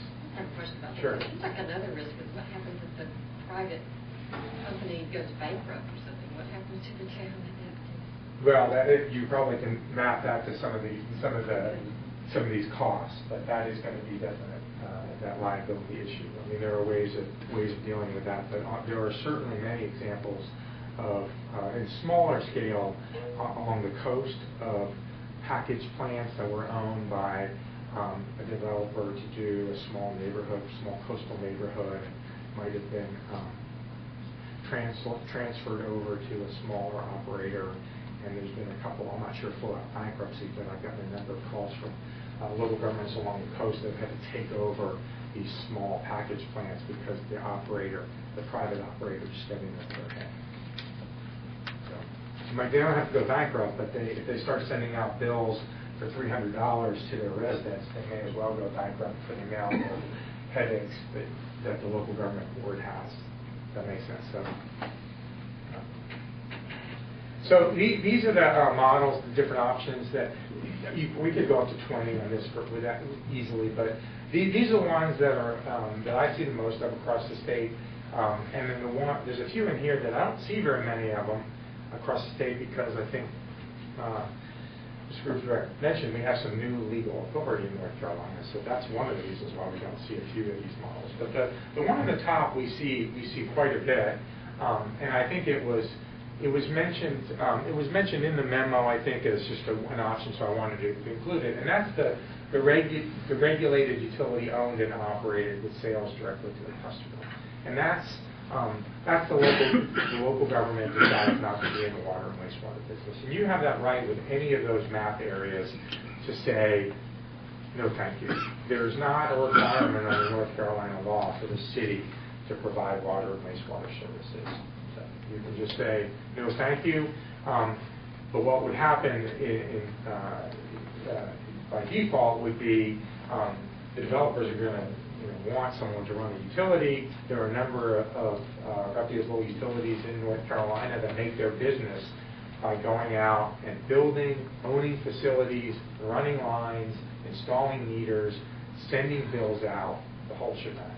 So that is certainly an option. So you can start to see, if you go back to that criteria, you just knocked out a lot of criteria off the list, right? The whole cost to you, all of that stuff's gone, but on the right side, what makes it so confusing is the control, some of the other things are very difficult. Even the control of rates, once under that one option, number one option is that you will no longer, the board, have control over water and sewer rates. That will become a North Carolina Utility Commission responsibility. So you'll still get the angry calls, but you would not actually be able to impact the rates. I mean, there might be some legal remedies to that, but that's not, and that does occur too. But that option is pretty basic. I think you have, if I'm not mistaken, you have a few small private water systems operating either close proximity to your system. So, you can... We have one that, like, we're the supplier of water. Okay. And we do have situations where in North Carolina, most of these are small. There's not a lot that have large 3 million gallon a day facilities. So that would be a large, much smaller. They run small well systems, or they run small package plants on the wastewater side. You guys might work for someone and know how big that they get, but they generally don't get really large. There are other states that have, number one, serving cities and towns. In North Carolina, we don't have a culture of really large municipal systems compared against some other states. Our systems tend to be smaller. You ever have companies that, instead of having a monopoly, that it's open, that you can have more than one competing for customer? You know what I mean?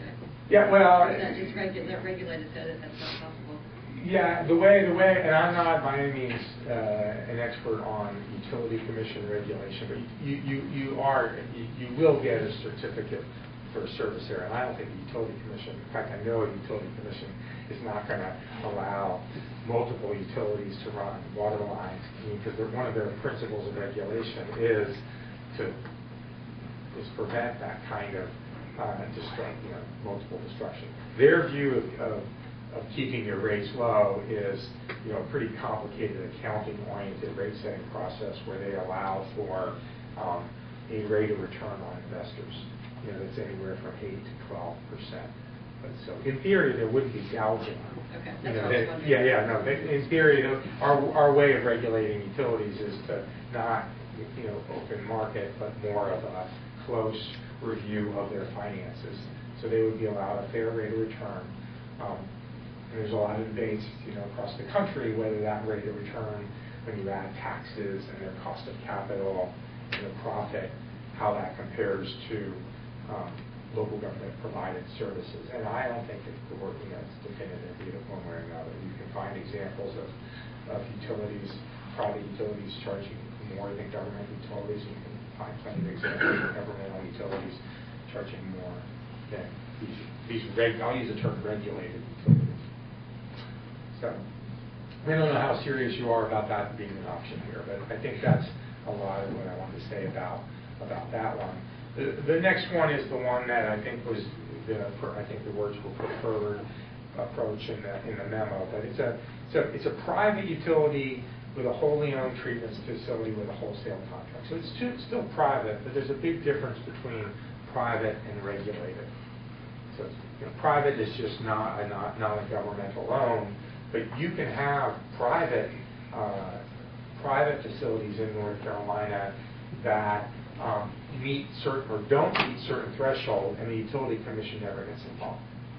And so under the model that they have, again, I'm not a utility commission expert, but from what I can tell, a private utility serving one customer on a wholesale basis would not fit into being regulated by the utility commission in any way. So it would just be still an issue between you and the facility. You could imagine it taking shape in a lot of different forms.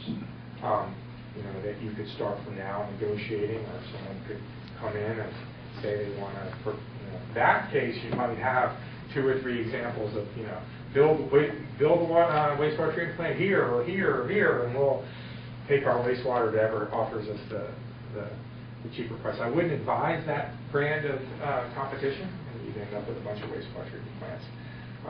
But you can do virtual ways of that to try to get competition. But that way, we do have that model in certain spaces in North Carolina. The private ownership of an asset that serves primarily a governmental body is not that common either in North Carolina on the water side. Probably the best examples are some of our military bases are starting to move into this direction in North Carolina and across the country, where a base will decide we don't want to run our treatment facility. And North Carolina has some really interesting contracts at some of the bases. Some of them are these really long-term leases where it almost looks like private ownership. But among local governments, I am trying to think of some models where it's a private utility like you, and I know they must exist. But again, to have lots of examples where you can call lots of colleagues across the state to get their opinions, I don't have it. I'll keep looking. But what I can say is that model dominates many areas of the state, although you switch private utility with another governmental utility. Because that's really what you're talking about from a lot of kind of negotiation and relationship issues. Basically, somebody else owns the treatment side, and that is rampant. That for the other person or the other group across the state is usually another local government. So there's lots and lots of examples of one local government negotiating a contract to send all of their wastewater to another local government. And I can give you lots of those examples of contracts. And if we get back to the criteria, all those criteria apply. And there are, again, some lawsuits with those agreements. There are issues of controls with those agreements. So I think you have a lot of insight into option 2. If you go that way, it's just you won't necessarily have the experience of dealing with a private entity. But for example, we can get you lots of wholesale prices of wastewater treatment. There's many local governments that pay a wholesale rate. I mean, off the top of my head, I'd say it's probably between, if you look at it as 1,000 gallons per, the price per 1,000 gallons, my guess is it's between $2 and $12, $13, 1,000 per 1,000 gallons. Now, I don't know what your current sewer bill is, your retail sewer bill. No, it's 6. So I know. So if it's around 6, that's retail. So there are examples of everything as low as 2 all the way up to. There are people paying retail. There are people paying wholesale. Local governments paying wholesale upwards of $9 or $10 per 1,000, and then they have to actually deal with all those other parts of the asset. So you can kind of see some models of costs there. But the versions below there are some creative options. Now, 2 could have what I think Mr. Baldwin mentioned was you can have this option 2 that then is handed over to a local government. But I will say that handing over under option 2 was more difficult in North Carolina for local governments than in other states with local governments, and in North Carolina with some other entities like military bases, universities. We haven't had a lot of legal authority to do really creative handoffs. We can do it, but that may be one of the reasons why we don't see a lot of these, is that our procurement are kind of bulky in this particular area. So, you may have some, I think you mentioned Emory, you might have some other models that may or may not work based on kind of North Carolina statutes and the fact that you're a local government. So we have to look through there. But I know there are these options below that are fairly exciting, that are just out of the gates. So again, I don't have a lot of examples for them, but I think it's a really interesting thing for you to at least be aware of this new authority. And that was, I was going to just show you a few slides on that new authority, and I'll take any questions about that. One question about the handoff. I think every day in North Carolina, developers are building water and sewer lines and dedicating them back to city ownership, town ownership. What's the difference between the plant and the line? Well, so one difference is most of those dedications are completely, they pay all of their cash, all of their money, and they just give it to you wrapped in a bow. You may not feel that way 10, 15 years later, but there's no payment for that. If you can find someone to build you a whole new wastewater treatment plant and just deliver it to you, you may be okay with that. But I don't know if that, again, that might be, I mean, we joke, but that is one of the big things. There may be some way of doing that. So you have very strict regulations about how you do projects and borrowing. So the thing that has been a problem in the past is with some of those handoff deals, if you look at them and they sit, and it looks kind of like you just built the facility, but instead of borrowing the money yourself, you had a private entity build it, and then you're paying them monthly or yearly lease, and then they're handing it over to you. If it starts to look pretty much like how you would have done the construction yourself, like really close to how you would have done it, but the advantage was the procurement and the going fast, you're going to get in trouble. Because we didn't have that ability in the past. You couldn't circumvent kind of the public procurement bidding process by working with the private sector. So I mean that's procurement and how these facilities get built and designed. That is what a lot of people are talking about when they talk about these public-private partnerships, because there's some creativity, there's some synergy between using the same designer and operator. There's some, you can decide if you are going to be the person running it, you can make those decisions in how you actually build it. So there's a lot of excitement. Some people feel that public procurement slows things down.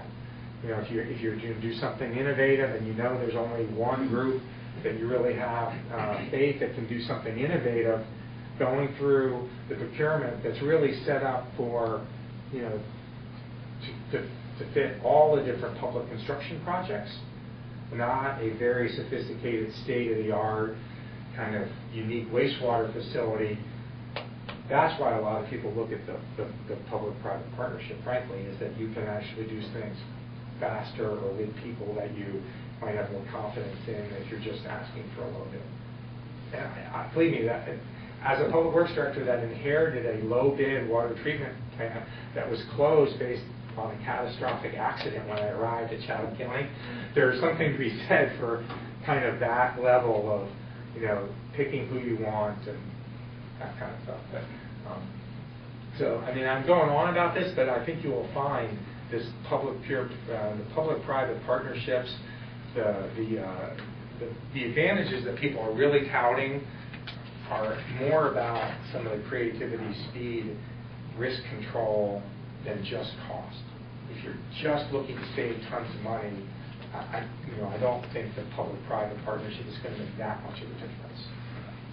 You could end up spending a lot on a publicly designed facility or a lot on a private designed facility. There's other issues to look at. Let me just show you at least one or two slides. I'm going on. Let me just one or two schematics from my colleague's presentation that outlines this new authority that you have, and I think you'll understand it all. So, yeah, go to the other. So again, the tension in the past, we've heard lots of talk. I've been going to years for conferences of exciting public-private partnerships. I've gotten back to North Carolina. I've gone to talk to some of my attorney colleagues, and they're just like, nope, can't do it here. Nope, sorry, can't do it here.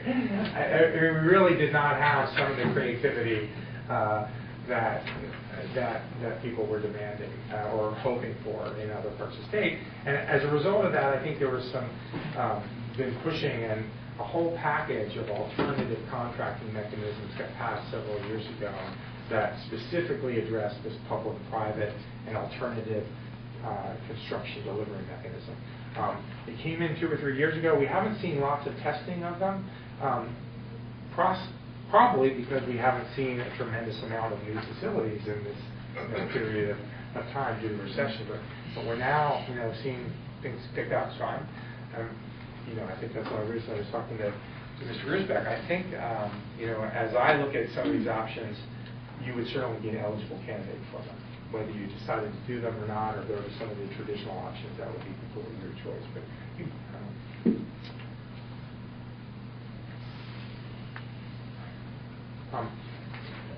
what I did, all of these slides, you have received the whole slide deck from my colleague Norma Houston. She and I work a lot together. I work a lot with some other colleagues, but if you are ever getting really serious about that, she said she'd be happy to come talk to you, work with your counsel, attorneys, and counsel and staff to figure out what would have to be done for this. But these package of authorities this is not the wastewater treatment plant public-private partnership model. This is all public infrastructure. So you very well may have other infrastructure coming that you would want to use this. So some of what this is written for is as much for a parking garage as a wastewater treatment plant. But I continue to be struck by, and I work a lot with colleagues that work on the development finance arena, this package of kind of development finance tools plays really nicely to water and wastewater treatment plants. And it's one of the, it's one of the specific designated uses. But in any development, again, whether you're a parking garage or a wastewater treatment plant, you're going to need to figure out who is going to be responsible for these different things. The question is, in the past, we had limited ability to mix and match some of the things out of this different columns. With these new suite of tools, you can be creative for dealing with it. You still have to decide about this, but there's a lot of flexibility. Revenues, you can build a new asset now and decide, is it the town that's going to get the revenues? Is it the, I'm just going to call it a wastewater treatment plant developer? Is it some mix share, revenue sharing? You can do some pretty creative things that would have been very difficult or impossible to do in the past. So this is for those of you who like reading statutes, this is the statutory language of where these exist, and there's a lot more written about how you would go about doing them. I'm going to focus on this last one. There were 3 new innovations in this package of legislation. The first 2 fall into the model that you all want to build this and operate it. It's just how you actually build it. And it's important, and if you do go down the side that you're going to want to build it and operate it, the way you deal with construction, contractors, and designers, you have some options here that you didn't have before. This is the one that is a full-out, this third one over here is the full-out public-private partnership where you can start mixing financing and ownership. You can do those flips or those handoffs a lot easier really under this agreement. So it could be that, your preferred model, you might want to turn to this part of the statutes just because it allows you to do what, exactly what you did in Emory might work better here. So these are just some of the background that you have.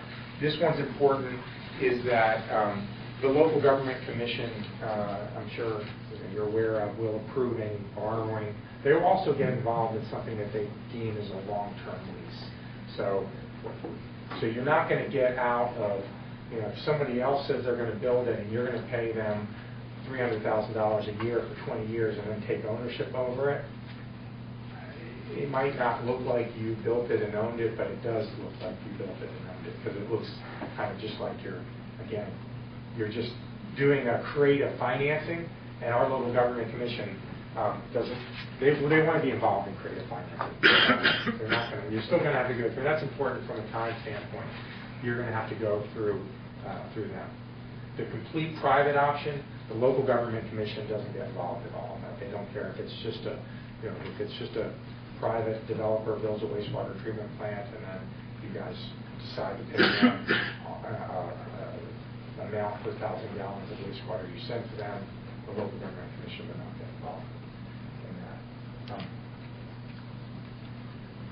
So this is the steps that go through, and I'm not going to go through every one of these, but you basically say there's a need for the project.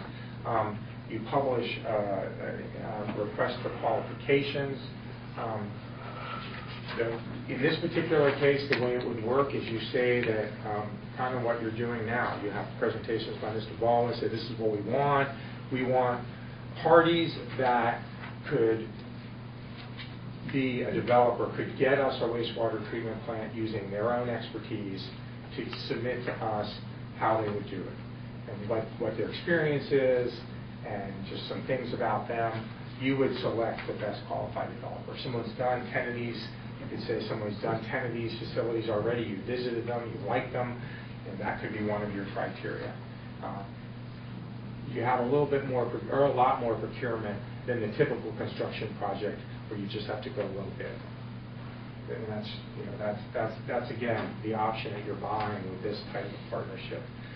A lot of negotiation that you would develop how you're going to work with them. The construction part of the project, you can actually decide with the developer if you know of one person or one firm that you really want to build this facility, you can sole source to them, which is a huge variation of anything else. We don't have that kind of authority for any other way of the public being actively involved in a wastewater treatment plant. So you can do that as long as you require that the contractors and that the designers build it at a reasonable cost. I think that's the word in the language. But it gives you a lot of ability. So your time for picking is when you pick your partners to help you shepherd this whole thing. You can just see there's some steps here. This is some of the things that you have to ask for a developer. So you have to have evidence that they could pay for the project, deal with cash flow issues, experience with similar projects, so things that you would expect.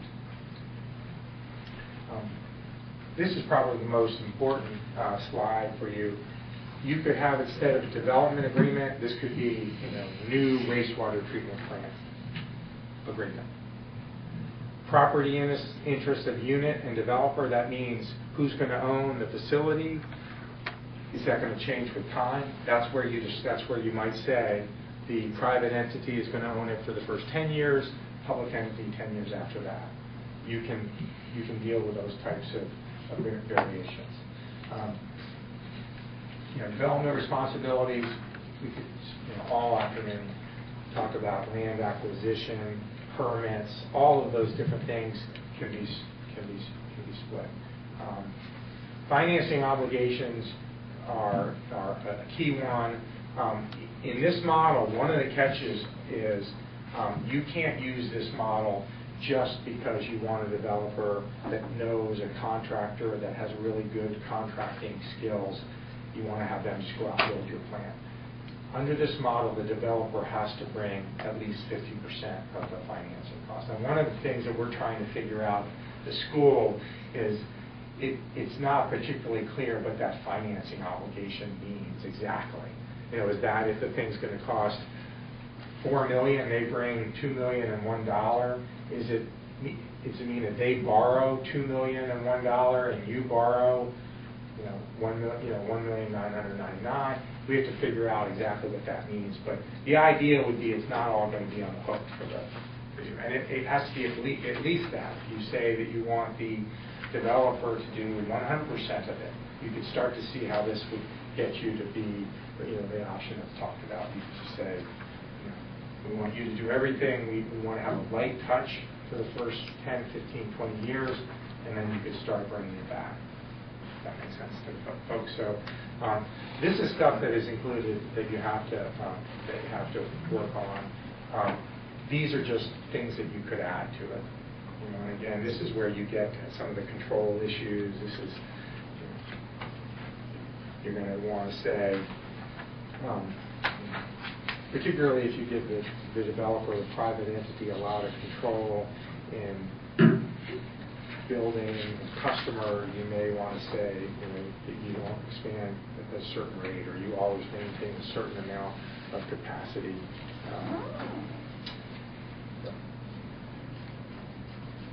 These are complicated. I tried this. Pardon, it's late at night. I tried to make these as simple as possible. These are pretty complicated contracting mechanisms, but hopefully you see as many possibilities as we have seen when we see this. So this, I just want you to know that this is out there.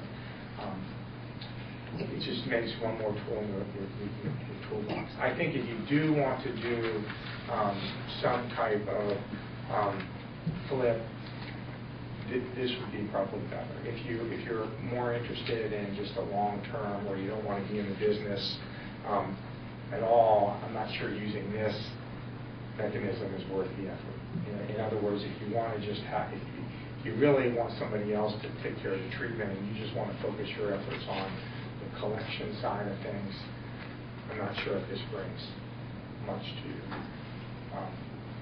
Mr. Griesbeck asked me to give just end with a kind of gut feelings of just to steer you in directions or tell you kind of how things have shaped up. And I'll tell you,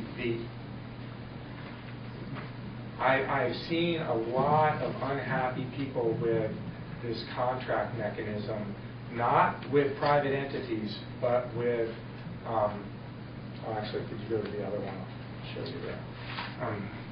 So option number 2, the big issue is managing risk and figuring out a well understood financial plan moving forward. It's hard to predict construction costs. I mean, engineers try it all the time, and some are better than others at kind of predicting the initial capital costs, but that's a big risky point for you. So if you can't stomach, like, you have an estimate that it's going to be I have no idea what the prices of these types of facilities, but an $8 million facility, and that's what you budget for, and it comes in at 15 or 16 million, then having one of these procurement methods where you cap it, and they just have to be responsible for eating any kind of excess cost. You can do that. But what's been happening is that's been one risk of people ending up spending a lot more on the facility that they expected. The other risk, which has been just as hurtful to utilities, has been the capacity. It doesn't work like the Field of Dreams. They build it and they don't come. And that one's a really tough one. And I'm thinking that if you have 3 parties involved in this effort, and I think you can do it, and I think you can do it quite well to have this preferred method, but you're going to have to be very careful with thinking about the 3 parties. Thinking about the developer who's really driving the actual ultimate demands, you as the middle person that are collecting the waste and sending it to the wastewater treatment plant, and then the wastewater operator. And I could envision worst case scenarios where the development didn't come as fast as it was planned, but your contract with the wholesaler had like a ramp up agreement where they gave you a really good price. They gave you, $2 a thousand or $3 a thousand for treatment, but then they said, but the only way we can do this is that if you guarantee that you send us this much wastewater this year, next year, and the year after. That's a pretty common type of agreement. Those are the kind of agreements that you've got to be really careful with, because we now have 5 years of evidence where a lot of those people's targets were not made. So we end up with people ending up to have to pay off debt. The banks don't give you a break if you're selling less water or you're pulling in less wastewater. Whether it's your banks or the developers' banks, somebody pays $10 million for a facility, they're going to start getting principal and interest payments right away. And so those are the things I'm most concerned about for you. If you don't want to be in that position, I think if you had the developer at the table, you could pull yourself back and really be just a middle person, if that makes sense. If you really didn't want to get into that either construction cost risk or the risk of selling too much or too little, then option 2 may be a good place for you. Because there's some risk of building your own facility, because unless you have some magical way of knowing exactly how much is coming, if you build your own risk facility completely, you could have, I suppose you could have some developer agreements. So what's the other side of that, though? I mean, someone, like you said earlier, someone's going to assume risk with this. So, I mean, what's the trade-off? If we get out of the risk business, Well, the trade-off is that control, certainly the control and the ability to have like the excess capacity to oversize a plant for your own needs. You can build that into an agreement, but that you're gonna lose a lot of control unless you make that part of your agreement. And the control issues that people. So the two types of unhappy partners that I see most are people that are stuck paying a lot more than they expected because of demand didn't come.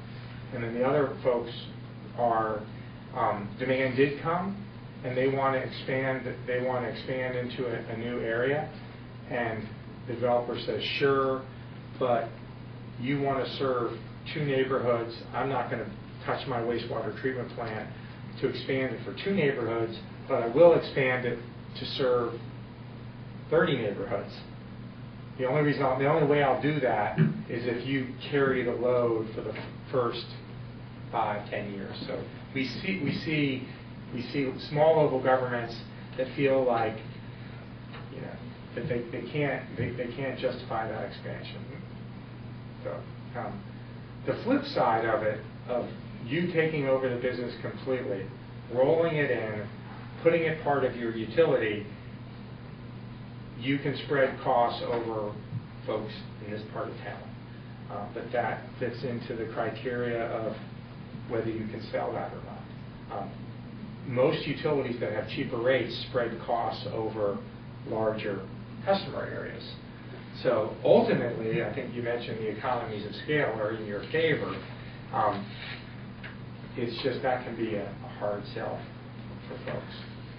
So I mean but I was trying to think of how far I could go. I mean, honestly, if we were joking about school of government, I'll come and I'll say it all depends. It does all depend. I can't tell you one or another. I can tell you though about the middle person is that you don't want to be stuck without a lot of due diligence between 2 business people, and unless you've really thought it through. If you thought it through, you can tap into the advantage of both of those, because I mean, everybody wants to win-win-win for this, but that's the one area, and I know some of you are business people in your other life. I don't want to begrudge business people at all, but if you have contracts that have not been well thought out, and you have a wholesaler, this water utility owner, that is paying off debt, they're going to go into it expecting a certain rate of return. And if you haven't thought through that, so I think what I'm saying is that middle ground, that option number 2, you're just going to have to run a number of different scenarios into the future and just make sure you're covered.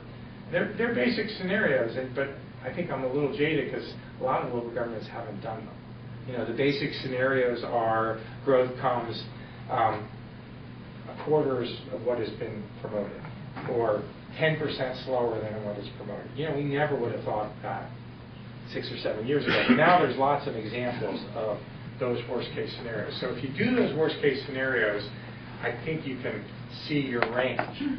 But if you don't do those worst case scenarios and there's just one option, you're going to have to look really carefully about it. Jeff, what do you know about the Sanford model? I know they just completed a fairly large expansion, right, sort of in the bottom part of the recession. And do you know much about how they finance that plant? Well, Sanford's interesting, and what I know about Sanford is that it used to be 2 utilities, Sanford and Lee County. They have a pretty complicated arrangement for Lee County to have transferred over their assets to Sanford, and I don't know all of the nuance of that, but they did spread their customer base, and so they are becoming a larger utility with the ability to spread financing over larger numbers of customers. The specifics of their financing, unless they did something I'm not aware of, most water treatment plants are financed with revenue bonds these days. And that would be, I don't know if you've used revenue bonds to finance in the past, but it's probably a separate presentation. If you decide to go, to government ownership and government financing, the financing options you have are limited but interesting. The revenue bonds, general obligation bonds. Yeah, because of our small size, I've made a trip to a local government commission, and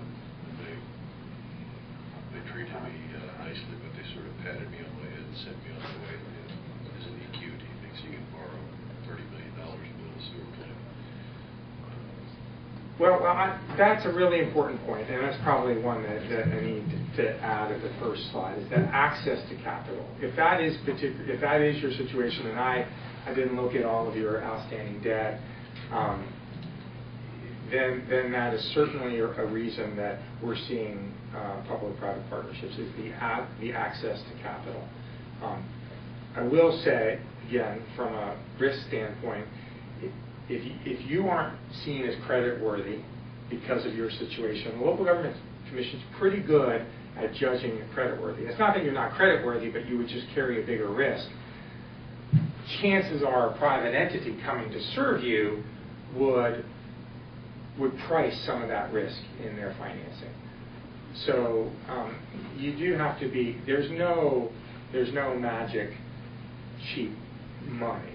But if the LGC says they will not approve a new loan for you, then that is a criteria that, first off, you're not going to be able to do something that looks like a loan because they're going to be watching it very closely. That's going to steer you to one of these other models. Have you seen any examples out there where a small town, like a small municipality like us, we talk about public-private partnerships, but what about public-private where a county gets some skin in the game? Sure. No, that's what I was. That number, it's a version of number 2. Those are very, very, very common. Williamston and someone just built a new water treatment plant. I don't know if you guys were involved in that, but there's a couple examples of counties and cities going in together on new facilities, and either doing it through interlocal agreement or doing it through the creation of an authority. And you have the ability in North Carolina to do either one. You can do, it doesn't take a lot of creativity to look at a map and see all the different local governments, that are around here between, a couple counties, a couple cities, those you could, under North Carolina statute, you could form a new unit of government, an authority, and just be in charge of the treatment facility. I think a lot of these options are getting looked at in the Jordan Lake Partnership, I think, on the water side. You could, that's a way to pool risk.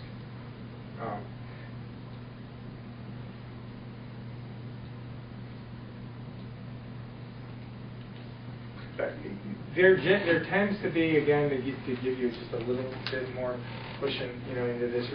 I think there tends to be a feeling that asset ownership, and financing in general, but maybe not in your case with your outstanding debt, that's an area that governments do pretty well.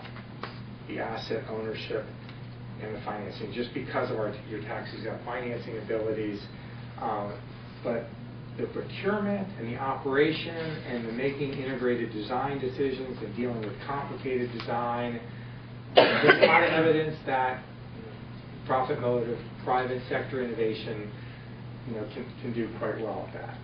So a partnership that kind of looks at your ability to borrow money, that's why I like the public-private partnership, because if you are creditworthy, local governments can now get funds cheaper than they've been able to get funds for 1 year. I mean, it's very good market for, now privates can get funds like that too, but not quite as good. So, you know, that's the. But I can't, you know, I can't tell you, you know, you're only going to be happy if you go 2. 1 is unusual. I think 1 would be, you'd be kind of an outlier, and I think you'd have to make a lot of things work for 1, but you could still do 1. I think option 2, or just this, you know, government ownership and private operation, you know, I think you could end up with pretty much the same risk profile of either of these is the way you design the contract between, you know, if you wanted to work with the private sector, you know, but this, if you have trouble with access to capital, then the government, you know, the government ownership is going to be challenging for you. The public financing programs that are out there, we do have some good ones, but the big state one doesn't fund new construction like this. The SRF you wouldn't be able to do brand new wastewater treatment plants like this. USDA would fund a project like this, and I don't know, until this project becomes a reality, I think you qualify for USDA funding, and then they can only lend money to you if you are not creditworthy. But the LGC still has to approve their loans too. So. Yeah, we chased the USDA loan several years ago for a couple of years. The application got filled at least one 4-inch 3-ring binder, and still didn't make them happy. But that's a tough path to take. I don't know what time what your time frame is here, but there are even at the national level some provisions for helping public-private partnership. One of the president's budget recommendations was to create a finance tool specifically designed at your situation. I don't know if it's going to go anywhere, but that one allows for private financing but maintains an underlying public ownership. But it would look a lot like the approach. So there are some other things. I wouldn't, I know you've daunted and I've given you a lot of options. I know it comes with a lot of decisions, but you really have more tools in the toolbox than any other local government board. I mean, with these new options have had in the past. And the fact that you're looking at these creative designs, I think it's a pretty exciting project. I think that I won't have to make the final decisions.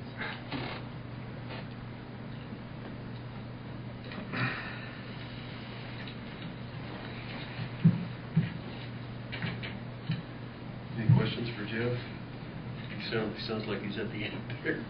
No, I can talk about this all night. I tend to worry more about the people listening to me than at the end. And no, I'm really happy to keep going, but I just don't want to. I can answer more questions. I can go into some. Certainly can talk more about your financing options if you do, want to know more about that. Well, let me just share with you, and you might already know from talking to Brian. Well, you do know because we've been working with you on, Nancy's been working with you on rate setting with respect to our creditworthiness. We were stung pretty badly by the Townsend's closure 4 years ago, and our utility operation started going into the red ink and relying on fund balance very heavily for the first year, and the second year, third year, fourth year. I've lost track of whether we're in the fourth or fifth year of that now. But one problem around our creditworthiness is getting our utility system back on back into the black ink, paying for itself. And I don't know if you can. I appreciate that you're trying to help us do that. And, I think that's the first important step to fix it. At least to put a band-aid on the creditworthiness problem. We're always going to have a problem with the fact that we're so small. your total budget's under $3 million, your ability to make $1 million a year payments is just not there. Well, when you do get further along, there's really, there's 4 parties in all of these different scenarios. Certainly we talk about utility and their finances, but with option number 2, you're going to have this operator. You're obviously going to have the town. You're going to have the developer, and you're going to have customers and long-term customers. And again, there's all of those groups of parties provide some opportunities, and they also provide complications. There are financing mechanisms that you can use if the rates themselves don't generate the rate of return that you need for this project. The town of Hillsborough just did a very interesting project last year. It was for about an $8 million, I think it was in that range, multi-use development that included streets and sewer lines and roads. It didn't have a sewer facility, but it included utility lines. And the entire way that was financed, the town of Hillsborough, which has fairly expensive rates too, probably not too different than your situation. The way they financed that was a very creative way. They used another new authority that local governments have to use property assessments to finance infrastructure. And they put actual property assessments on benefited land, liens, property assessments, and they used that as revenue to issue a bond. And the bond came with a fairly high interest rate because it was seen as new and somewhat risky. But I thought that was a really creative approach of, and with the amount of the value of the property, it could be something that we could look at for you, or you could ask your attorney to look at. There's only been one of these assessment infrastructure financing done, but Mooresville is about to do another one.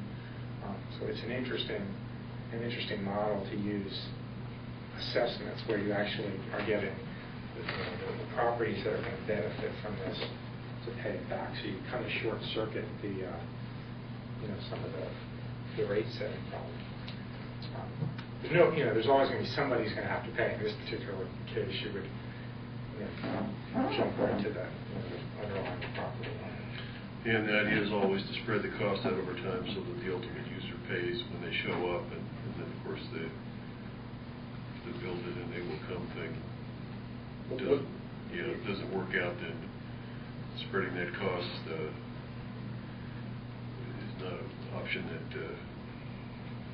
Well, that's the hardest thing with these facilities is that the first few years, you have very little revenue stream coming in. So again, there are either for you or for developers, probably easier for developers to design not developers, but a private entity to design some type of financing system on the back end that mirrored a little bit better the revenue stream. So in other words, they were paying less principal and interest in the first couple of years. Our local government commission, we're not big on balloon payment loans for local governments. So you are stuck with that, So that would be that's another advantage, I think, of probably a private utility where they can do some financial engineering that you probably wouldn't have.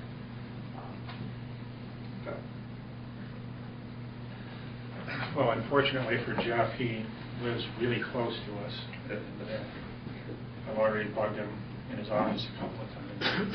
So as we move forward, and I'm sure there will be other issues, other things that come up from time to time that we'll be going to him again. But I know, for me personally, at least getting my feet on the ground with this and this set of statutes in the state of North Carolina, he's been a big help to me at this point, and probably offered more ideas than anything. And I think we have quite a few solutions out there. It all comes back to a couple of philosophical questions for us in terms of how much how much risk we want to tolerate and how much involvement we want to be directly and solely in the utility ownership and operation issue. And so, and there again, going back to Mr. Baldwin's map, some of these things could happen sooner than others, and that may dictate other possible development arrangements and development agreements. And so there's no easy answer or no easy solution to all of this. I think some of our more expensive things we're going to be leaning back on more of a basic model, but a couple of them may have slightly easier and more nimble solutions. So I think tonight, again, all we wanted to do was give you an impression of what it is we're dealing with at this point, get you chewing on it a little bit. From a staff perspective, we're going to be talking to the developer a little bit more and trying to get a feel for where and how they're coming in with some of their proposals. And once we have a more firm idea of what the physical environment of their development will look like, then I think that's going to help kind of determine what some of our more harder proposals are going to be. And that's where we're going to have to answer some tough questions at that point. But I think philosophically, if we're heading in the right direction here, that's really up to you guys to say. You might need a little bit of time to digest this. But there's more to come, one way or another.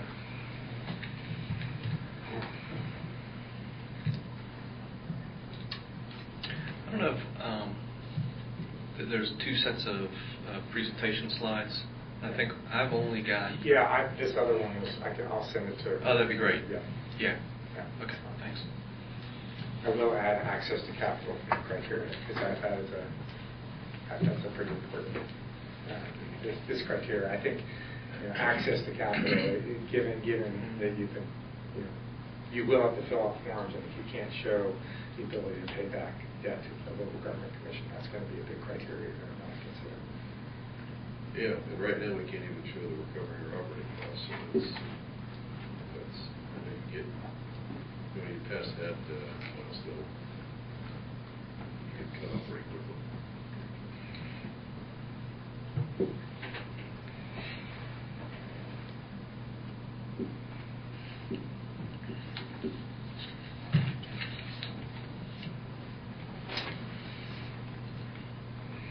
Thanks for the presentation. Thank you. A lot to think about. Yeah, thanks for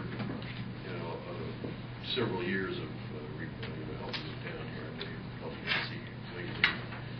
You were helpful to me back when I was the manager, and I know Brian's has already stated his appreciation for what you and your folks do up there, and how lucky we are to have close proximity to UNC. And so thanks for all of that.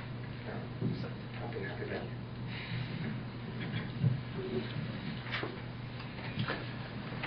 Okay. Does that move us on to our next item?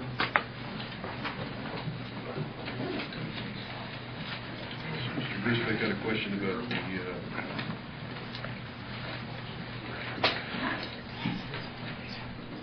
we should control putting notes on our water bills.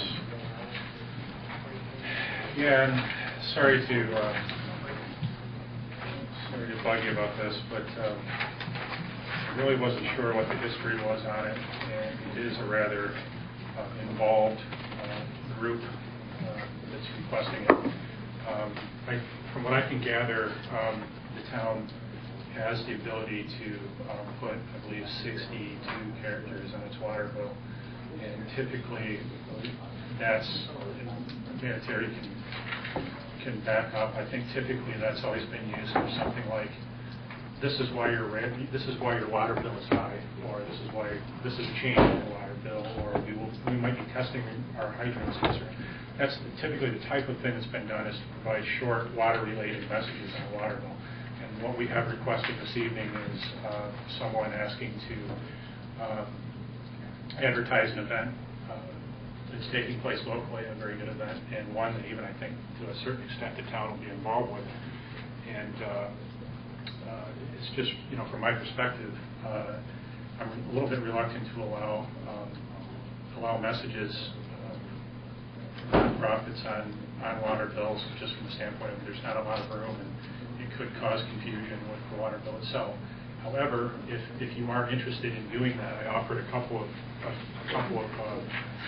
ideas or sets of criteria there, and that being that you provide the town manager with a little bit of leeway on whether the event's appropriate for a water bill or not, and whether it has final approval over the content of the message. And I think, having said what I said, in this case, if you do say, okay, let's advertise events for nonprofits, this probably would be a worthwhile event insofar as a nonprofit's concerned, but I'm going to have to be able to narrow the message down to a limited number of characters, and what the organization in this particular case is proposing is something that far outstrips our ability to actually put it on the water bill. And then second, it'd be for a nonprofit. I really don't want to advertise events or sales or events that are put on by businesses or for-profit businesses or anything of that perspective. And then finally, that we would limit it to just one event per year per nonprofit organization. So if this is something you want to do, I'd just ask that maybe you consider a couple, three of those criteria there. Otherwise, my inclination is to not do it. Yeah, I'll comment on my 5 years of experience with this. It was actually delegated well below the manager's position, and our billing clerk would typically put some cheerful note down there about rate increases are going to become effective on July 1st, or don't forget the Christmas parade's coming up, or don't forget the street fair. And if it was anything out of the ordinary, she might stick her head in my office when I was the manager and say, how do you feel about this? And I would say, yeah, fine with me. But, we always avoided anything that got even close to, violating that principle, and that's spending public funds for private purposes. So we didn't put notifications about the Boy Scouts and the Girl Scouts or the reindeer run or anything on there. And frankly, from my point of view, having changed seats now and being on the elected board, I'd really rather not hear about this. I'm real comfortable keeping this in the manager's lap, and what he's laid out here about not using it for advertising private events, limiting it to notices that are important to the town and the utility system, and maybe on occasion if there's a month where you really had a lack of something to put there, if you want to make a notice for a nonprofit, I don't have any objection to that, but as a matter of policy, I don't think the board ought to tell you what to put on the bottom of those bills. I think that's something that we want to definitely keep at the staff level. Yeah, I agree with that. I feel like if the layout of the water bill was different, it'd be easier to designate, like it was clearly an ad, but I think the way it's written, it would be confusing to people. And I do feel like we use the Town of Pittsburgh Facebook page to support local nonprofits. I mean, we've advertised this that one has yeah. already been on there, and I think that's a better venue for supporting our local nonprofits and our local businesses. I mean, if anything, to me, we could consider charging for the use of that space. It's a way to kind of cut back on our instead of raising rates. But I don't think there's really not that much layout capacity for that. I don't think any kind of copy like that would be confusing to people. I agree. It would sort of take away from the event. Yeah, I think it's like maybe it's a town event, like if it's a Christmas parade or if it's a something related to the town. Otherwise, it would be very confusing with that layout. Another thing that hasn't been mentioned is, frankly, it's not very effective. No, they can't really put much information. I don't know that I've ever read that on the bottom of my bill. I get my bill, I give it to my wife who pays it in. I can't even tell you what was on, what shows up on the bill. So if I was a nonprofit and was asked to pay for that, I could think of a whole lot better ways to spend my advertising money. Put 8 words on the bottom of a water bill that probably most people in the town don't even read. My eyes goes. Yeah. I'm like, all right. I think most people are like me. My eyes goes to the amount of gallons, so to make sure I've got something leaking. The dollar amount. Dollar amount is when it's due. And when it's due, yeah. came to the wedding. So it's, yeah, and I agree. I apologize for bringing this to you, but I want to be sensitive for everyone that's involved. No apology needed. I'm just kicking it back to you, saying that I think the right place for it is not necessarily even in your office. I'd leave it in the building clerk's office with, if she has a tricky one, go back to the way we've been doing it. Let her decide what goes in there. And, I think it's great. Have just an inter-office agreement that if there's one she's feeling uncomfortable about, run it by you, and you give it the nod, and move on. Well, I'm thinking that, this particular item, I think is a great public service, and I think if some nonprofits feel that they're getting utility out of a notice on their utility bill, I'd like to leave it in your hands to make good judgment as to when it is appropriate, when it isn't.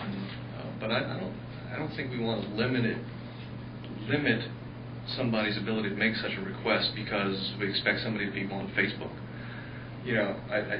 There are still people in the world that are not totally plugged in to Facebook, and that's their source of information. And not that the water bill is going to be, I think a game changer, but I think if somebody wants to go through that effort to put it on the water bill, and it is of this caliber of public service, I think we should give them the right to do that and leave it to the manager to decide, or whoever he chooses to do so. I don't think we should limit the ability for folks to make a request. They decide which nonprofits get it and which ones don't. And it's not really, that's not really our role. Didn't the town do this one a few years ago? The police department, they do a drug collection. Yeah, We still do. At the box, right? And they'll be involved with this. I mean, this is a kind of a highly marketed event, and I don't know whether Troy's going to be involved with this. That's different. Habitat and I'm not suggesting we should limit anybody's right to ask being voted on this thing. Comfortable with the manager handle those requests. Yeah, and I am as well, absolutely. I got what I need. Thanks.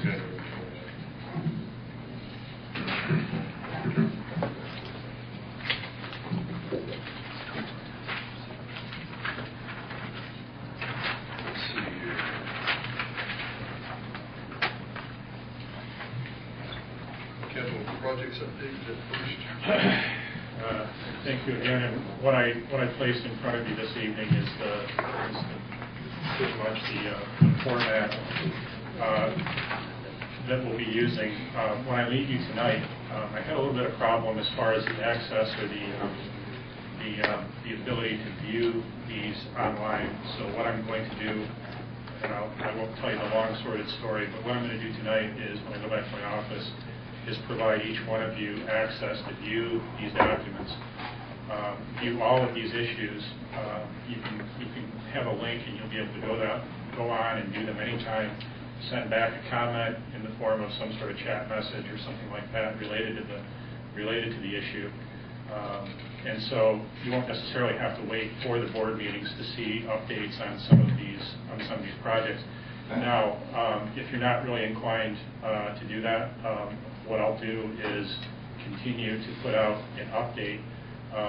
But what will be different is that if there's an actual, you see that how this is in tabular format. What will be different is that once you see, what you'll see here is an actual update. You won't get necessarily a long running narrative on each particular issue. If you want to revisit that, you can ask me, or you can go back to the application and look at it in real time. So before you this evening is kind of the format that I'd be using, and I probably would be putting this in alphabetical order. There's just a short description or background, and really the way I approach this is that we're looking at this as more of a mental bookmark, so you can look at it and go, okay, this is the issue as far as Chatham Park utility planning is concerned. You go down to the table, date, description, you can see what we've done recently on it. The basis is provided in the background. Downtown visioning and so forth. Fiscal impact study, we'll be updating more on that. Jordan Light Partnership, police vehicle purchase loan, small area plan process, unified development ordinance, utility rates, wastewater plant expansion and upgrade. And there's going to be a couple other on there as far as the wastewater infiltration and inflow process, and then I'll have the sidewalk. I'll have the sidewalk updates on there as well. I think in looking at this now, the other column that I might add to this is where each of these updates fit within our retreat discussions. I've mentioned that in background on most of these. If, for example, find an example of one. The small area plan process in the background, I indicate that the Town Board of Commissioners established the need to develop a process to review small area plans during the mid-year board retreat 2014. So you can see where that came from, and as more of these develop, maybe it needs maybe a more specific reference to where this came from and how the issue originated. But anyway, the idea here is to provide something that's useful to you, that's useful to staff in order to be able to update, that's useful to me to keep track of these things that are flying at me, and also to be transparent for the public so that I will provide a link for the public to be able to look at these issues. They'll also have the updates available, continued online. The difference, I guess, that the technical glitch that I have to work out is that just the way Evernote works, if you've used it, I have to make the entire notebook available via web link online. So what you'll be getting is a little bit different. It's a little bit more pointed. You can still, if you want, go back as the public would and just view the link online, and you'll see that in the email that I ship off to you tonight. But at any rate, that's probably more of a comment on the updates themselves as opposed to the updates. Just a couple, I mentioned just a couple of things briefly. The vehicle purchase loan issue. Chief Crutchfield is continuing to work forward on working with a couple of vendors on securing the bids or securing the cars. I think we're looking at two different options. One would be through the state bid, which would provide just the cars themselves, and then we go out separate for the lights, radios, and so forth. Or there's a complete, no pun intended, turnkey vendor that Crutchfield is pursuing as well. And we should be looking at having the cars ordered and operational by May. Trim should be hopefully by April, and the fourth one may be later in May. Okay. So just because the time frame getting them from Detroit. Downtown visioning, I provided an update on that a couple of weeks ago, and technically not much has changed. But just to kind of maybe revisit that issue a little bit, Kimley Foreign is currently working through some design issues, and will be getting approval from DOT on that. All set, we're probably looking at 4 months before they're going to have some solid design that's probably ready for the public. At that point in time, we would want to revisit some sort of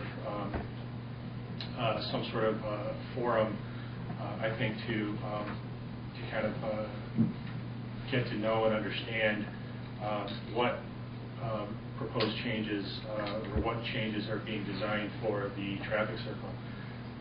In the meantime, I know I have a meeting with Mr. Lewis from Roadhouse tomorrow, and we're going to, I think, what I'd like to do is try to come up with a means of at least revisiting this issue and updating, maybe the preliminary design that was identified in the visioning process with either the PBA or in some other format. So I'll be talking to Greg a little bit more about that. The Unified Development Ordinance, Not much else to report on that. They're currently going through the codes, and we'll be presenting a report to the Town Board of Commissioners and other stakeholders soon. I don't have a date on when that will be happening, but they'll be using that feedback from those stakeholders, from the Board of Commissioners, from the Planning Board, for their final push in terms of drafting the UDO. So we'll be looking forward to reporting more about that small area process. I think you'll recall that the mid-year board retreat in 2014, we talked about the need to prepare a process for reviewing the small area plans that will be coming in as part of Chatham Park. The town planner has drafted a document of some options. I'm looking at it. Mr. Messick is looking at it. And I think what we're shooting for is to have something for you guys to react to on the 9th. So if that, I'll let you know if that's not doable. That's had a couple of I think philosophical issues to iron out as far as that's concerned, and providing you some of these options, and we should have something coherent for you at that point. Utility rates, I know we're probably going to have to come back and visit that issue. We have some information that, or we all prepared some information back on the 26th of January. We're involved with budget and things of that nature. I'm not sure where the board, as far as hard process, where the board left off on that. But I think we'd probably be looking at that maybe before we really tackle the budget. Not much later. When we talk on Friday, we'll go over some of that. Wastewater plant expansion and upgrade. As you recall in your agenda, the consent agenda, the selection committee, through all their hard work and review, did elect to negotiate or to recommend that the board allow the town manager to negotiate with Wooten Associates, and so that Fred and I will be working on that and having something to you guys in the near future. And I'm going to go off the script a little bit.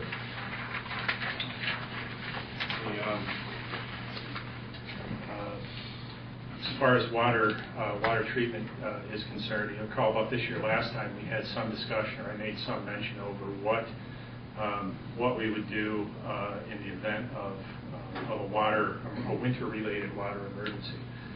And I don't know that the two most recent emergencies that we have that I'll briefly describe to you are necessarily winter-related, but seems to I don't know if it's a scientific coincidence or not, but backing up even further, you recall in the retreat, Adam Pickett at the water treatment plant indicated that one of the things that we probably will be working on in the budget this year, in the capital portion of the budget this year, is a generator to make sure that we have power at the water intake station on the Haw River.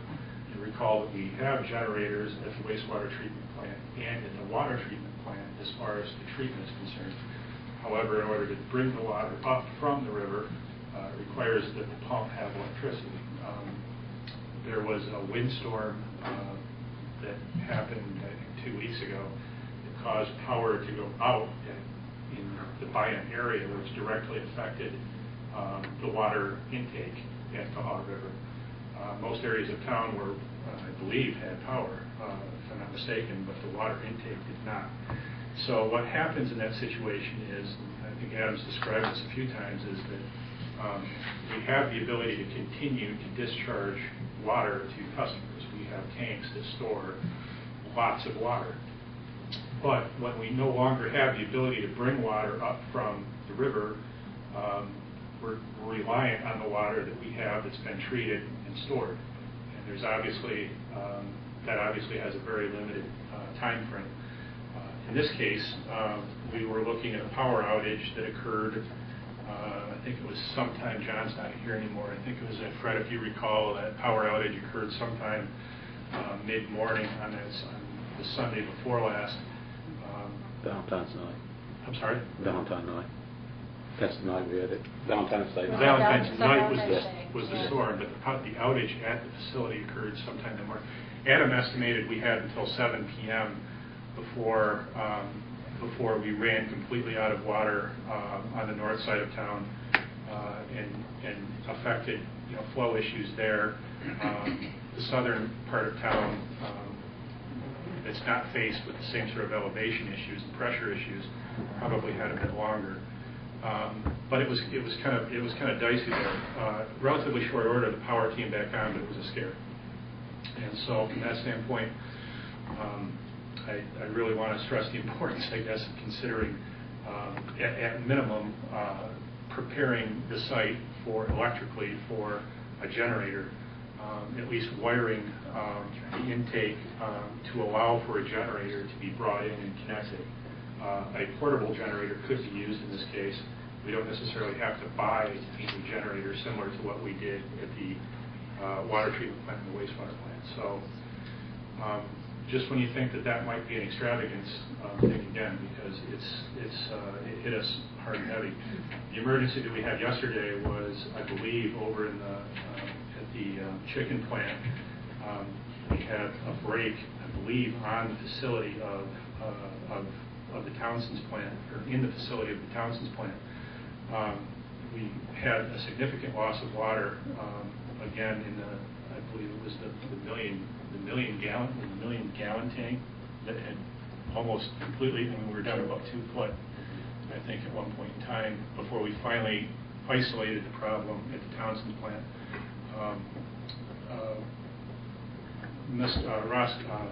Roscoe worked at the Townsend facility. Went over with Mr. Poteet, isolated the problem. They were able to get into the facility, take care of it.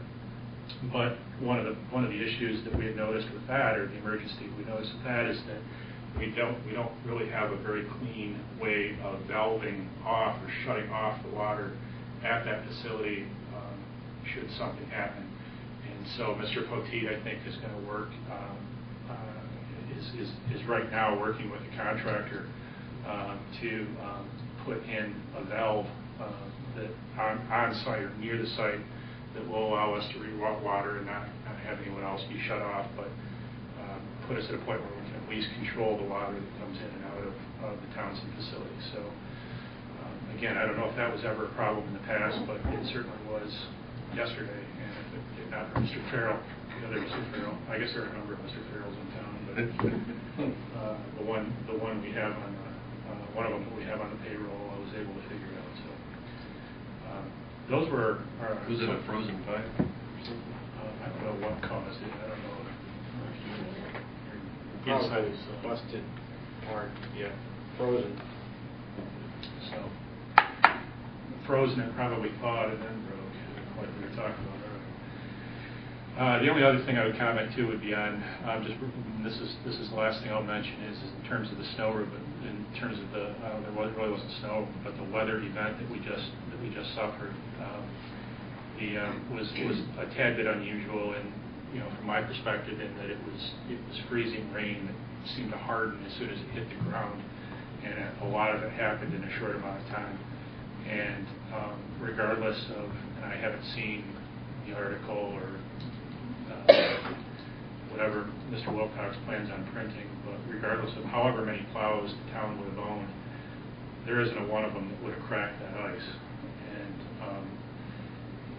even no matter how many salt bins of huge capacity we would have owned, there would have had to have been a lot of salt put down on that thick, hard-packed surface before we would have seen any kind of benefit from it, given the cold temperatures that we would have had. So sometimes you just get hit, and that's more or less what happened. We did our best as far as hitting the intersections in some of the other areas. The worst, I think, part of town that we had experienced was on Circle Drive, and we had a couple of complaints over in Circle Drive. Elsewhere, aside from our email friend, we really didn't receive much of any other complaint. And we had one accident up till that point, and I think we did suffer another accident. Another one Friday night. On Friday night, that could be contributed to ice. I haven't seen actual details, but it could be the one we had Friday night also. So that's within the range, if not under, of what we would have received in a typical time period. So I don't think there was anything out of the ordinary. That doesn't mean I want it to have freezing rain every week, but we had 3 accidents the previous week in dry weather. Well, to dovetail on your remark, Ryan, I will tell you, after 17 years of running the Chapel Hill Emergency Operations Center during snow events, if I had an event like that with that amount of ice, I would have parked snow plows, and the only thing I would have sent out was a couple of sand trucks if I had them. That you're absolutely right. You cannot. And the snow plows we had were 5-ton dump trucks with the big plows on the front end. You cannot plow ice. Not possible. Without breaking your equipment. Yeah. so I think we can do a couple of things different, and I think one of them is going to be that we are going to, I think, break down and purchase what I would consider a small salt bin that can very quickly be put on the back of a typical utility truck.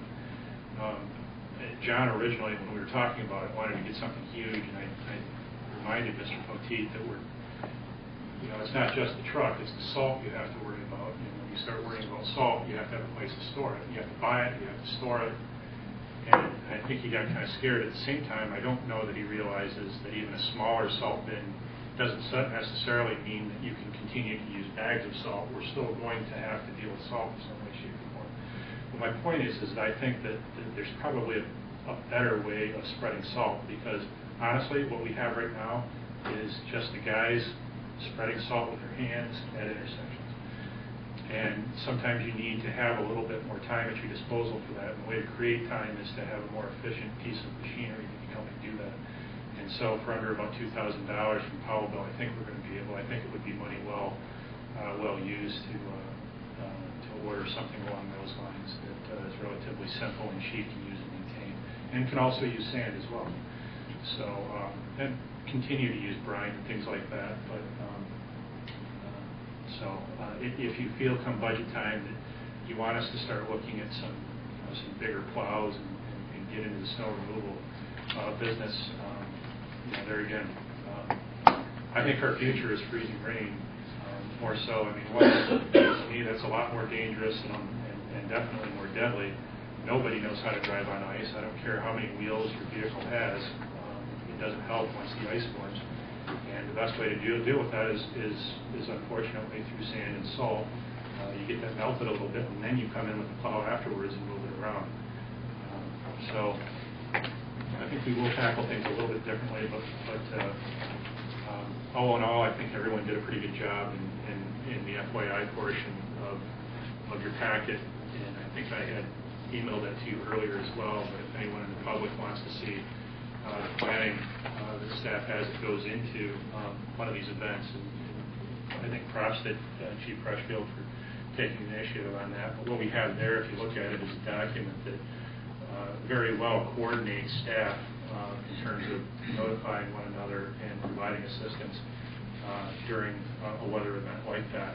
But also, too, gives us the doomsday worst-case scenario of having to declare an emergency, and we got that teed up and ready in the form of a resolution. And I think that was your suggestion last year that we can use. Yeah, if you get those on file, it can be signed quickly. And what that allows you to do is to go to the county or the state and ask for backup. They can't plow ice either, so I don't know. It's so tell them how weather the last one we went to. Thank you. Yeah, this is. But that's I get the impression that's going to be. I'm not trying to pick on Bill because he's not here, but I get the impression that's going to be the article that you're going to see. And to me, it's kind of demoralizing for our staff because they worked hard. And well, I got a call from Mr. Wilcox too on that, and I'd be surprised if that article isn't at all embarrassing to the town. and disappointed. So, he knows both sides of the story, and what's possible and what's not possible. I hope he writes an article that reflects that. If people wanted all those things, I doubt if you did a survey, hey, would you mind if we raised your taxes so we can buy more snowplows? People would say, Yeah, 99% of people would be like, no. And footnote, we're going to park them and only operate them every 5th year. Yeah, our streets just, I mean, the type of streets that we have now, will we need to coordinate and consider that, obviously, with more, bigger, wider streets, then that's going to probably have to be something that we look at with our fiscal impact. But for pretty much the next 5 to 7 years, I don't see us having to make significant investments in snow equipment similar to what you would see in Chesterville or even Center City. I just don't. Out of curiosity, how much is a snow plow? Just the plow or the truck? I mean, because the bigger Like they have. the one that we have, which goes on the front of the utility truck, it really isn't a heck of a lot different from, sort of a landscaper that a landscaper would use during the winter time, is roughly $2,500. For the plow that we have is roughly in this range. Now, you get into some of the things that Mayor Terry was dealing with up in Chapel Hill. And again, I mean, it's not even so much the cost of the plow as it is the truck. That has Yeah, we put them on 5-ton dump trucks, which cost $60,000 a pop, and then the blades are much bigger, so they're $7,000 to $10,000. The box spreader that goes in a 5-ton dump truck is probably $15,000, and then they last about, because of that salt, they last about 3 years. And then if you don't do your homework on those, you got to take them off the truck, wash them in fresh water, and then repaint them every fall, and hang them up so that they don't rot from the salt. I mean, it all looks easy from your coffee table. Now, if you guys go home tonight and you change your mind and you decide you do want to get more aggressive with equipment, I mean, Ms. Emsley's preparing or has a dashboard that is pretty much ready to go as far as the Powell bill is concerned, and we do have a little bit of money that we could use in the Powell bill for things like this. I'm not so sure that I want to go as far as to spending $60,000 for one of those trucks, but if we wanted to, we probably could do that. But that would be at the expense of paving the road or fixing a storm drain situation, or. I think if we're going to get into the salt spreader business, I think you sent me a picture of one that fits on a 1-ton dump or a 3/4 ton dump.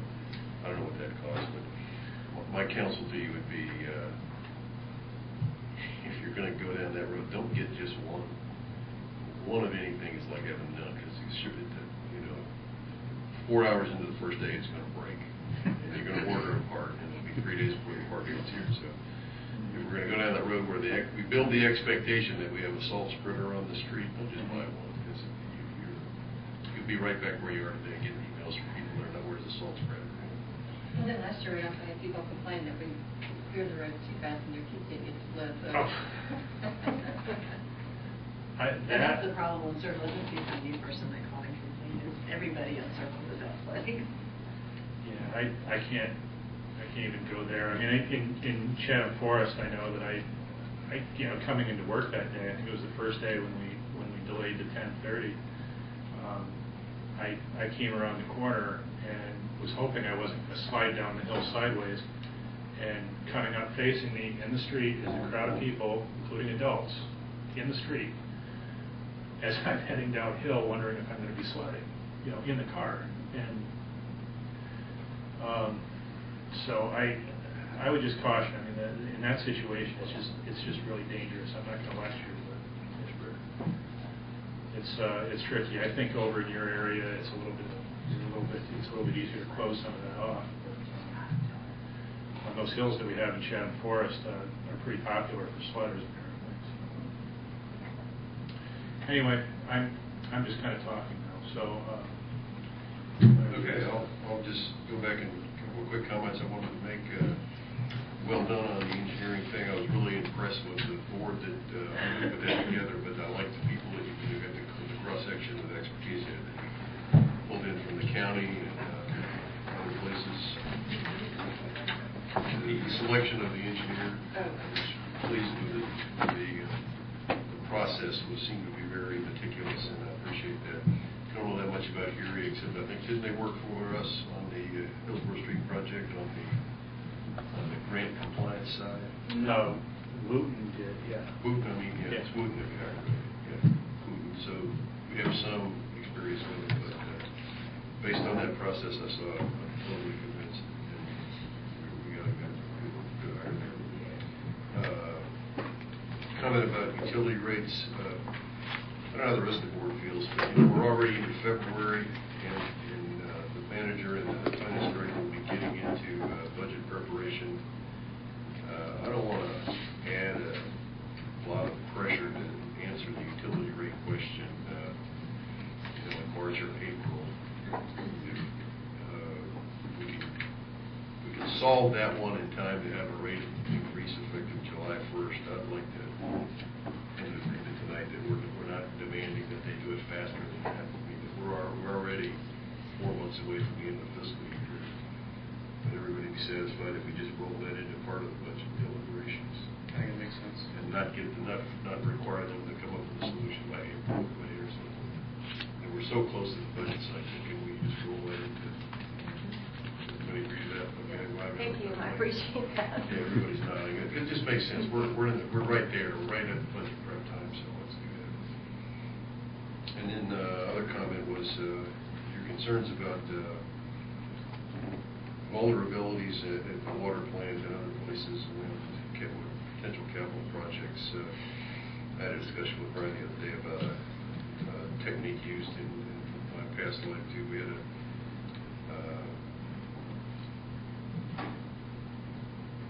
We had something in our capital budget that was just called extraordinary maintenance. They gave it to me as a facilities guy. It was a big wad of money, undesignated, that I was at liberty to spend on any building in town if an air conditioner blew up or a generator blew up or something. So that's a technique that I think we might want to consider creating a budget, a CIP budget line called extraordinary maintenance that the manager can spend at his discretion and fund it at whatever level comfortable for him to do projects under, say, $5,000 that come up as emergencies. And with respect to the generator at the water plant, if we can use money that's been set aside for collection of excess and capital recovery fees and fund that in a CIP project so that it doesn't impact the operating budget of the utility and further inhibit our ability to get rates we need. I would advocate for that. I don't think we want to ignore that issue, but I don't think we want to put that expense in the water treatment plant's operating budget. I think it belongs in the CIP and needs to be funded from that portion of the fund balance that's set aside as collected capital recovery fees and access fees. So just notes I was taking as you were talking about it. So thanks, that's all I have. That issue. Any other board members have comments or questions on that? If not, we can move to the finance officer's report.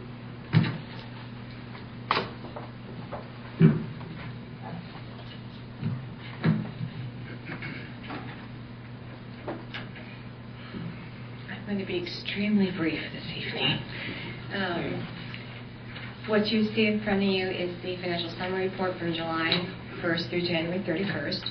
And we are now in month 7 of our budget year, which is would make us about 58% of what we would expect to have in revenue and expenditures. Looking at the general fund, overall revenue is approximately 17% above budget, and revenue is exceeding expenditures by almost $857,000. The reason for that is that we received a lot of ad valorem money in the month of January, which was ad valorem for our property taxes, our motor vehicles, and our tipping fees. So that's why we've got a nice revenue stream not flowing currently.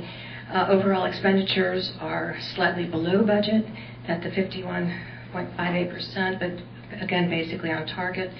The encumbrances and expenditure report details that were provided to you show you all the department by line item expenditure and also by fund. Moving on quickly to the water and sewer fund, current revenue is exceeding expenditures by approximately $40,000. Both are below projection, and the 47 and 46% respectively. Line again, basically on target with the enterprise fund as well. I will continue to monitor both the general fund and water sewer funds and the departmental funds for both of those. There was no debt service for water service, the water and sewer for this month. And regarding capital reserve, we had a small revenue increase of approximately $12,000. That was received from Phil Stone Homes, which is a new developer that we had received funds from. Again, we continue to be above projections considerably with the capital reserve fund. And then just as other miscellaneous information, we were able to send out our 1099s and our W-2s on time for January. And today we actually did the actual transmittals for the employer part of those two those two transactions. So W-2s and 1099s are all wrapped up and done. And then we also closed on our vehicle loan this month on February 12th. And so that financing is in place, and we're ready to move forward with getting the vehicles in service, purchase first, and then get them into service.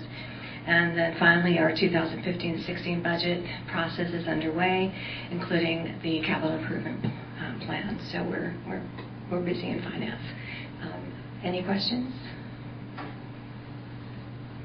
Any questions? I'm pretty sure why one of our expenditures in the general fund is out of shape, and that's legal. Oh, yes, I can tell you what that is. Yeah. So I'm sorry to interrupt you. I'm temporarily charging the Chatham Park expenditures there, and then as they come back through, they're getting credited back to that. So that's why it's over the budget. Is because I've got to charge it someplace until we get reimbursed from Chatham Park. Is that also happening in engineering? Engineering's kind of... No, with engineering, with the engineering budget, one of the things we discovered, you're talking about the salary line item? I'm looking at the overall. Some of the engineering, from what I understand, is there was some of the engineering budget that should be charged to water and sewer, and so I need to reallocate that. Got it. Yeah. Okay. But thank you for paying attention. The only comment I'll make is you mentioned that your water and sewer revenues seem to be a little low, and that's pretty typical for the winter time when people turn off their irrigation systems. Well, just watch it. It typically starts going back up again when the grass starts growing in April, May, and June. So that shouldn't be alarming to anybody. Thank you. That's a good observation. And then a bunch of your salary lines seemed out of whack, and I think that's probably because you're in this transition where you're responding to the audit thing, where they didn't like the way we were allocating our funds. So I don't know whether you've sorted out yet people who are being paid out of both the general fund and the enterprise fund. Is your software smart enough to...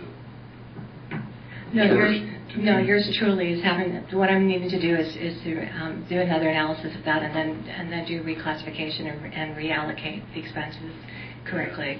So our payroll system isn't able to charge more than one cost center, so I've got to do that manually. How old is that? Is that system that been as old as this building? Well, I understand that it's about 20 plus years old. Yeah, the system, our county system, yeah. The fellow that did tech support said that he has been on tech support for 18 years, and we had the system before he got there.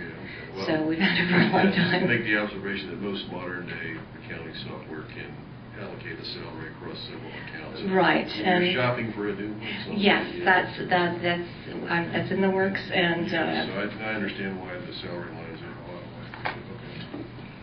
Thank you. you're welcome. Okay.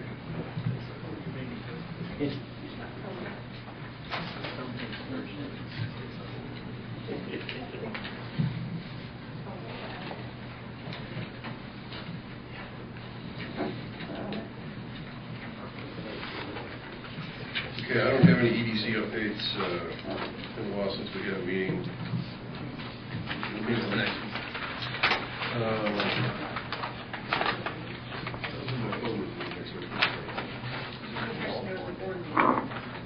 EDC board meeting?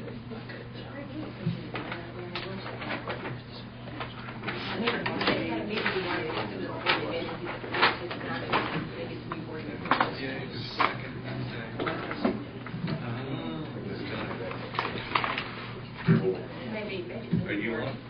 No, but I know people who are. Okay. I think the next one is March. Anything from the RPO? Pardon? Is it the beginning? Yeah. RPO, I did not make it to the meeting on Thursday, so. Okay. So, Nothing to report. Fairgrounds, Pam's not here. PBA downtown. They were all happy that we changed the Christmas parade date. So, very happy. Good.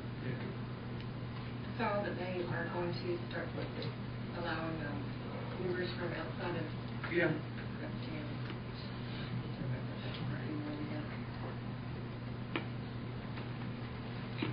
Commissioner concerns, Mr. Farrell. Just had one thing, I think Brian may have went over it just a little while ago, but when we were going over this water and wastewater that we're going to be getting into, I'm just a little concerned as to why we haven't received any information from Preston as how they're going to assist us in this predicament. I mean, are they going to financially assist us, or I was assuming we were going to hear something from them tonight. I mean, there's a couple of ways to say that they could assist us. There is an agreement that the board approved that would provide us with $300,000 annually, less ad valorem taxes in the future, to help with the costs that are going to be associated with the development that they have agreed to provide us just recently without waiting for the litigation to clear. And so that's I'm not sure if that's what you're talking about there. No, but if you're getting into a larger issue, for consultants and all. That's the one. Right. Yeah, that's $300,000. I'm not going to touch this. Well, we didn't make it part of the we didn't make it part of the we approved it without really saying that. So. I'm sorry? No, that's not correct. The master plan does provide that any development need that they create, they're going to have to pay for. And what you saw on the screen were options that would include participation by the developer, participation by the town, and it's yet to be determined exactly how that mix is going to happen. But depending on how we want to do it, they will. So Preston could be part of our the private and public of this. Yeah, like I said, the $300,000 is one piece. The other piece is any kind of mix of public-private, depending on the project and how we agreed to arrange it. You saw on there that they would be willing to go as far as to say that they would have a private. They could actually have a third-party private entity actually finance and construct the facility, and then we would enter into some sort of agreement for how that facility could be operated. That's at one end. The other end is that we would, using Mayor Terry's example, going to the LGC and saying, let's build a really big wastewater treatment plant and try to finance it on our own, and we would own it. And that's the other side, that's the other Yeah, side. yeah. That'll be us I being got that. pavement. It'll be somewhere, it'll be, depending on the infrastructure, depending on the project, it'll be a lot closer to the middle than that. So it kind of depends on how you consider, or what you consider, assistance. There will be an agreement where from my standpoint, there has to be an agreement where the town is not holding a disproportionate share of the risk, and that the town is not too weighed down in terms of the operation, that we're put in a position where we don't have the people or the personnel and the money to pay for the people and the personnel to maintain and operate those facilities.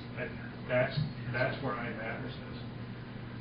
So it's, the magic is going to be, how do we agree to come up with something that's equitable for the town, and I would assume is something that would work out for Preston Development. Can I get close with that? Oh, yeah. Can I ask a follow-up on Mr. Farrell's concern? I know we've been talking about this $300,000 for nearly a year now, and it was tied to resolution of the lawsuit. Since that doesn't seem to be moving along as quickly as we hoped, do you think it's possible we could renegotiate that? Because the town's incurring expenses, lawsuit or no lawsuit. Is it worth at least floating that by Preston to say, they've made public expressions of their willingness to make sure the town is not financially harmed by their development. Maybe we can remove that linkage to the lawsuit and get them to change that agreement slightly. They're willing to pay that without without regard necessarily to the lawsuit. They're willing to pay that regardless of the status of the lawsuit. Effectively disconnecting the linkage. Effectively disconnecting the lawsuit from that $300,000 payment. What we need to do is come back to them with a budget, which we're working on right now in terms of what we would add and what we would need, and how that $300,000 would be constituted. What we need to do initially, and this is a conversation probably that I'd be looking to have with you in more detail in one of the next few meetings, but what essentially I'd be dealing with is an increase in probably one or two positions with planning and engineering, and then in this first year a certain amount of money to deal with the UDO and any other plans that we might be able to get the ball rolling on sometime before the end of this year. So that will probably easily take up to $300,000. All of that will probably easily take up to $300,000, including the facility where we would have to house planning and engineering in that first year. Now, if the question is, do we want to increase or alter that agreement to make it more than $300,000? That's a fair question to ask. But if your question is that can we modify or alter it to kind of divorce it from the litigation? I think they're willing to do that, right? Yeah, well, that would be good. I would like to see, for your sanity and mental well-being, to be able to show that as a revenue line in the upcoming budget. Yeah. And even if they just want to make a monthly payment, I don't think it needs to be a lump sum paid on July 1st, but if they can commit to a level of support and then make quarterly or monthly payments or what hasn't been decided is, and that's a good point. What hasn't been decided is whether it would be initially I heard four payments of 75, and now I've heard that we could be looking at something like 2 payments of 150. I can work with either one, but so that's not been an issue. And I think they're interested too, and they want to see us be able to move forward on a lot of this planning too. It's a business decision for them. So I don't think we should feel guilty about it. Well, maybe you can take on getting a commitment from them in time to show that as a dependable revenue line in the upcoming budget. Yeah, we talked about how we want to book that. It's, I don't think it's going to be all that scientific for how we work that in the budget. Because I think some of this is are going to be expenses related to personnel. But at the same time, in terms of the agreement, we still have to be able to at least show them that we're spending money on things that are related to this project out of fairness to them.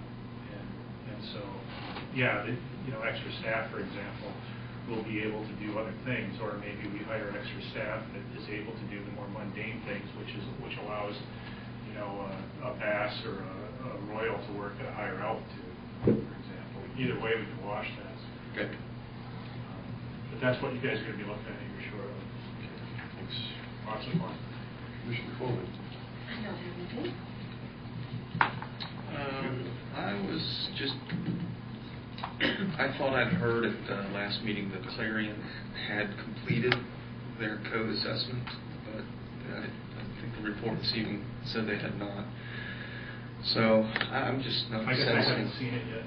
Yeah, and there's just no presence in the community of that organization. And yeah, me too. And they've said I've signed up for emails and I'm not getting anything, and I don't see anything, nor have I. So we can just put a bug in their ear that folks are not sensing their presence and seeing any work moving forward. They haven't billed us, so. That's good.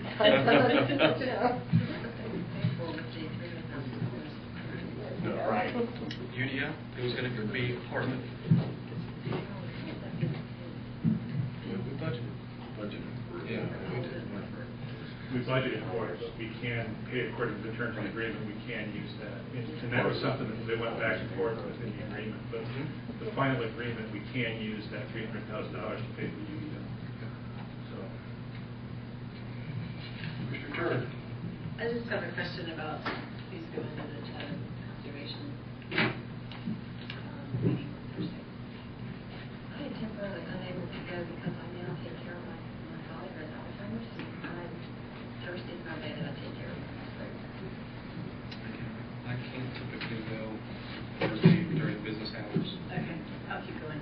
And I had stuff to bring to the group, but I didn't get it together, so next time I will. It's a good group. It's Thursday at 6 p.m. They changed it this morning. Oh, well, I can't go to the meeting. Okay. And where is it going to be? Here? Ah, okay. I'll do it. Okay. Yep. Mornings are. They're compensation. Yeah. Okay. There being no further business, do I hear a motion to adjourn? So moved. Second. All in favor? Aye.